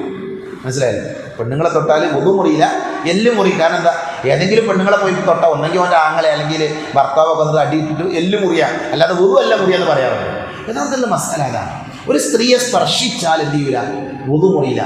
വുദൂ മുറിയുന്ന കാര്യങ്ങൾ നബി സല്ലല്ലാഹു അലൈഹി വസല്ലം പഠിപ്പിച്ചിട്ടുണ്ട്. വുദൂ മുറിയുടെ കാര്യങ്ങൾ നമുക്കറിയാം. അതിൽ സ്ത്രീകളെ സ്പർശിച്ചാൽ വുദൂ മുറിയുമെന്നില്ല, ഉറപ്പാണില്ല. എന്നാൽ ഒരു പെണ്ണിനെ തൊടാൻ പാടുണ്ടോ? അന്യയായ ഒരു പെണ്ണിനെ പുരുഷൻ തൊടാൻ പാടില്ല, അത് നിഷിദ്ധമാണ്, അത് ഹറാമാണ്. അങ്ങനെ ഒരാൾ അറിയാതെ ഒരാൾ തൊട്ടാൽ അയാളുടെ വുദൂ എന്ത് ചെയ്യില്ല? മുറിയില്ല. ഇനി അവിടെ ഒരു മസാല എന്താ? ഭാര്യനെ തൊട്ടാൽ വുദൂ മുറിയുന്നു. ഭാര്യനെ തൊട്ടാൽ വുദൂ മുറിയില്ല. കാരണം നബി സല്ലല്ലാഹു അലൈഹി വസല്ലം വുദൂ ചെയ്തതിന് ശേഷം തൻ്റെ ഭാര്യമാരെ ചുംബിച്ചു ഹദീസിലുണ്ട്. എന്നിട്ട് നബി പള്ളിയിലേക്ക് പോയി. ആയിഷ റളിയല്ലാഹു പറഞ്ഞു, ഞാൻ ഒരിക്കൽ രാത്രി ഉറങ്ങുകയാണ്. അപ്പം നബി അവിടെ നിസ്കരിക്കുന്നുണ്ട്, തഹജ്ജുദ് നിസ്കരിക്കാൻ നബി. അപ്പം എൻ്റെ കാല് നബി സുജൂദ് ചെയ്യണ സ്ഥലത്താണ്. അപ്പം സുജൂദിക്ക് വരുമ്പോൾ നബി എന്ത് ചെയ്യും? കാലെടുത്തിട്ട് മാറ്റി വെക്കുന്നത്. നബി അവിടെ സുജൂദ് ചെയ്യണം നിസ്കാരത്തിൽ. അപ്പം ഈ തെളിവുകൾ എന്ത് നമുക്ക് മനസ്സിലാക്കാൻ പറ്റുന്നത്? ഭാര്യനെ സ്പർശിച്ചാൽ എന്ത് ചെയ്യില്ല? ഒന്നും മുറിയില്ല. മനസ്സിലായില്ലേ? ഭാര്യ നിങ്ങൾ ആലോചിച്ചൊക്കെ, നമ്മൾ ഈ പല ആൾക്കാർ ഉംറ ചെയ്ത ആൾക്കാരാണല്ലോ. ഈ ഹുക്കുമ്പ് പഠിച്ചു പെണ്ണിനെ തൊട്ടാൽ വുദൂ മുറിയും എന്ന ഹുക്കുമ്പ് പഠിച്ച ഒരാൾ മക്കയിൽ പോയി തവാഫ് ചെയ്യാൻ പറ്റിയേക്ക് പോകാൻ പറ്റില്ല. അപ്പം ചില ആൾക്കാർ പറയും ഇത് മാറിയാൽ മതി, മദ്ഹബ് മാറിയാൽ മതി, ഇതെന്ത് ദീന. അതുകൊണ്ട് തന്നെ ഇസ്ലാം പ്രായോഗികമാണ്. നമ്മുടെ ദീന വളരെ സത്യസന്ധമായ മതമാണ് നമ്മുടെ മതം. ഇസ്ലാമിൻ്റെ നിയമം എന്താ വെച്ചാൽ ഒരാൾ ഒരു അന്യ പെണ്ണിനെ അറിഞ്ഞുകൊണ്ട് മനഃപൂർവ്വം തൊടാൻ പാടില്ല. അതൊരു ഹുക്കുമാണ്, വിധിയാണ്. എന്നാൽ ഒരു പെണ്ണിനെ ഒരാൾ അറിയാതെ സ്പർശിച്ചു, അയാളുടെ വുദു എന്തിയില്ല, അതുകൊണ്ട് ബാത്തിലാവുകയില്ല. എന്നാൽ എന്തുകൊണ്ടാണ് നമ്മൾ അതുകൂടി മനസ്സിലാക്കണം. നമ്മുടെ നാട്ടിലെ സമസ്തയുടെ സഹോദരങ്ങൾ, പ്രത്യേകിച്ച് സുന്നി സഹോദരങ്ങൾ, പെണ്ണിനെ തൊട്ടാൽ വുദു മുറിയുമെന്ന് എന്തുകൊണ്ട് അവർ പറയുന്നത്, അത് നമ്മൾ പഠിക്കേണ്ടതുണ്ട്. അത് നമ്മൾ വെറുതെ വിമർശിക്കാൻ പാടില്ല. അവരത് പറയുന്നതിന് ഒരു കാരണമുണ്ട്. എന്താ കാരണം എന്നറിയാം? വിശുദ്ധ ഖുർആനിലെ ഒരു ആയത്താണ് ഔലാ മസ്തുമുൻ നിസാഅ ഫലം തജിദൂ മാഅൻ ഫതയമ്മമു സഈദൻ തയ്യിബ. ഈ ആയത്താണ് അവരുടെ തെളിവ്. എന്താ ഈ ആയത്തിൽ പറയുന്നത്? ഔലാ മസ്തുമുൻ നിസാഅ, ഔലാ മസ്തുമുൻ നിസാഅ, അല്ലെങ്കിൽ നിങ്ങൾ സ്ത്രീകളുമായി സമ്പർക്കം നടത്തുകയോ ചെയ്തുവെങ്കിൽ, എന്നിട്ട് നിങ്ങൾക്ക് വുദൂവിന് വെള്ളം കിട്ടിയിട്ടില്ലെങ്കിൽ നിങ്ങൾ എന്ത് ചെയ്യണം? നിങ്ങൾ തയമ്മം ചെയ്യണം. അപ്പം ഇവിടെ ലമസ്തും, ലമസ എന്ന് പറഞ്ഞാൽ സ്പർശിക്കണം, ലമസ എന്ന് പറഞ്ഞാൽ തൊടുക. ഇമാം ഷാഫി റഹ്മത്തുള്ളാഹി അലൈഹി എന്ത് ചെയ്തു? ഇതിലെ ലമസ്തും എന്ന പദത്തിന് സ്പർശനം എന്നാണ് ഇമാം ഷാഫി റഹ്മത്തുള്ളാഹി അലൈഹി നൽകിയ അർത്ഥം. ലമസ്തും എന്നുള്ളതിന് ഈ ആയത്തിലെ ലമസ് എന്ന് പറഞ്ഞാൽ ഒരു സ്ത്രീയെ തൊട്ടാൽ എന്ത് ചെയ്യും? വുദു മുറിഞ്ഞു, അവിടെ അവർ വുദു എടുക്കണം എന്നാണ് ഇമാം ഷാഫി ഇതിന് നൽകിയ അർത്ഥം. അതുകൊണ്ടാണ് സമസ്തയിലെ സഹോദരങ്ങൾ എന്ന് പറയുന്നത് പെണ്ണിനെ തൊട്ടാൽ വുദു മുറി എന്ന് പറയും. വെറുതെ പറയണ, അവർക്ക് അതിന് അസലുണ്ട്, ഒരു അടിത്തറുണ്ട്. എന്നാൽ പ്രശ്നം എന്താണ്? ഇമാം ഷാഫി റഹ്മത്തുള്ളാഹി അലൈഹി പറഞ്ഞത് തെറ്റാണ്. ഇമാം ഷാഫി പറഞ്ഞ തെറ്റാണ്. ഇവിടെ ലമസ്തും എന്നതുകൊണ്ട് ഉദ്ദേശിക്കുന്നത് എന്താണ്? ഇവിടെ ഔലാ മസ്തുമുൻ നിസാ എന്ന് പറഞ്ഞാൽ ജിമാ ആണ്. ഒരാൾ തൻ്റെ ഭാര്യയുമായി ശാരീരിക ബന്ധത്തിൽ ഏർപ്പെട്ടാലാണ് ഇത് വുദു മുറിയാണ്, അല്ലാതെ ഇവിടെ സ്പർശനമല്ല എന്ന് ഇബ്നു അബ്ബാസ് റളിയല്ലാഹു അൻഹുവിനെ പോലെയുള്ള പണ്ഡിതന്മാർ വിശദീകരിച്ചിട്ടുണ്ട്. അപ്പോൾ മസ്അല എന്താ? ഒരു പെണ്ണിനെ നമ്മൾ തൊടാൻ പാടില്ല, ഒരു പെണ്ണിനെ അറിയാതെ സ്പർശിച്ചാൽ എന്ത് ചെയ്യില്ല? വുദു മുറിയുകയില്ല എന്നുള്ളത് നമ്മൾ കൃത്യമായിട്ട് മനസ്സിലാക്കണം. ഇനി ഒരു അവസാനത്തെ പോയിന്റ്, നമുക്ക് ചോദ്യത്തിലേക്ക് പോകാം. അവസാനത്തെ പോയിന്റ്, നമ്മൾ വുദു എടുക്കുമ്പോൾ വെള്ളം അമിതമാകാതിരിക്കാൻ എന്ത് ചെയ്യണം? ശ്രദ്ധിക്കണം. പ്രത്യേകിച്ച് ഇന്നത്തെ കാലഘട്ടത്തിൽ നമ്മൾ ശ്രദ്ധിക്കണം. പ്രത്യേകിച്ച് പള്ളിയൊക്കെ കൊണ്ടുനടക്കുന്ന ആൾക്കാർ, നമ്മളൊക്കെ പൈപ്പ് തുറന്നാൽ, നിങ്ങളൊന്ന് വീട്ടിൽ പോയി ഏതെങ്കിലും ഒരു ദിവസം നമ്മൾ വുദു എടുക്കുന്ന വെള്ളം, നമ്മൾ ഓരോരുത്തരും വുദു എടുക്കാൻ ഉപയോഗിക്കുന്ന വെള്ളം, ഒന്ന് ശേഖരിക്കുക, കളയാതെ ഒന്ന് ശേഖരിക്കുക. ഒരു ബക്കറ്റിലോ എങ്ങനെയെങ്കിലും നിങ്ങളൊന്ന് ശേഖരിച്ച് നോക്കേണ്ടി എത്ര ഉണ്ടാവും? ഞാനൊരിക്കൽ ഓർമ്മ ശരിയാണ്, കുറേ വർഷങ്ങൾക്ക് മുമ്പ് ഒരു പ്രോഗ്രാമിൽ ഒരു സഹോദരൻ പറയുന്നത് ഏകദേശം 100 ലിറ്ററിലധികം വെള്ളം എന്ത് ചെയ്യുന്നതാണ് ഒരു മര്യാദയ്ക്ക് ഒരു ടാപ്പ് തുറന്ന് വുദു എടുക്കുന്ന ഒരാൾ വുദു എടുക്കുന്ന സമയത്ത് കളയുന്നുണ്ടെന്നാണ്. ഞാൻ പരിശോധിച്ചിട്ടൊന്നുമില്ല, പക്ഷേ ഏകദേശം കുറേ വെള്ളം നമ്മൾ എന്ത് ചെയ്യും? നമ്മൾ പൈപ്പ് തുറക്കുന്നുണ്ട്, ഇങ്ങനെ കൈയ്യഴുകും, പിന്നെ കുറേ വെള്ളം പോകും. അപ്പോൾ അത് നമ്മൾ ശ്രദ്ധിക്കണം. അവിടെ ദൂർത്ത് വരാതിരിക്കാൻ വേണ്ടിയിട്ട് നമ്മൾ പ്രത്യേകം ശ്രദ്ധിക്കണം എന്നുള്ളത് ഓർമ്മപ്പെടുത്താണ്. നബി സല്ലല്ലാഹു അലൈഹി വസല്ലം, ഈ സ്വഹാബികളൊക്കെ വളരെ കുറച്ച് വെള്ളം കൊണ്ടാണ് ഇത് വുദു ചെയ്തതും കുളിച്ചതും എന്നൊക്കെ നമുക്ക് ഹദീസിൽ കാണാൻ പറ്റും. അപ്പോൾ ഇത്രയുമാണ് വുദുവുമായി ബന്ധപ്പെട്ട കാര്യങ്ങൾ ഓർമ്മപ്പെടുത്താനുള്ളത്. അപ്പോൾ ഞാൻ ഈ പറഞ്ഞതിൽ നിങ്ങൾക്ക് എന്തെങ്കിലും സംശയങ്ങളുണ്ടെങ്കിൽ എന്ന് ചോദിക്കുക. കുറച്ച് സമയം നമുക്ക് എന്ത് ചെയ്യാം, പിന്നെ ആ സംശയങ്ങൾ കൂടെ തീർത്ത് നമുക്ക് നിസ്കരിക്കാൻ വേണ്ടി പിരിയാം ഇൻഷാ അല്ലാഹ്.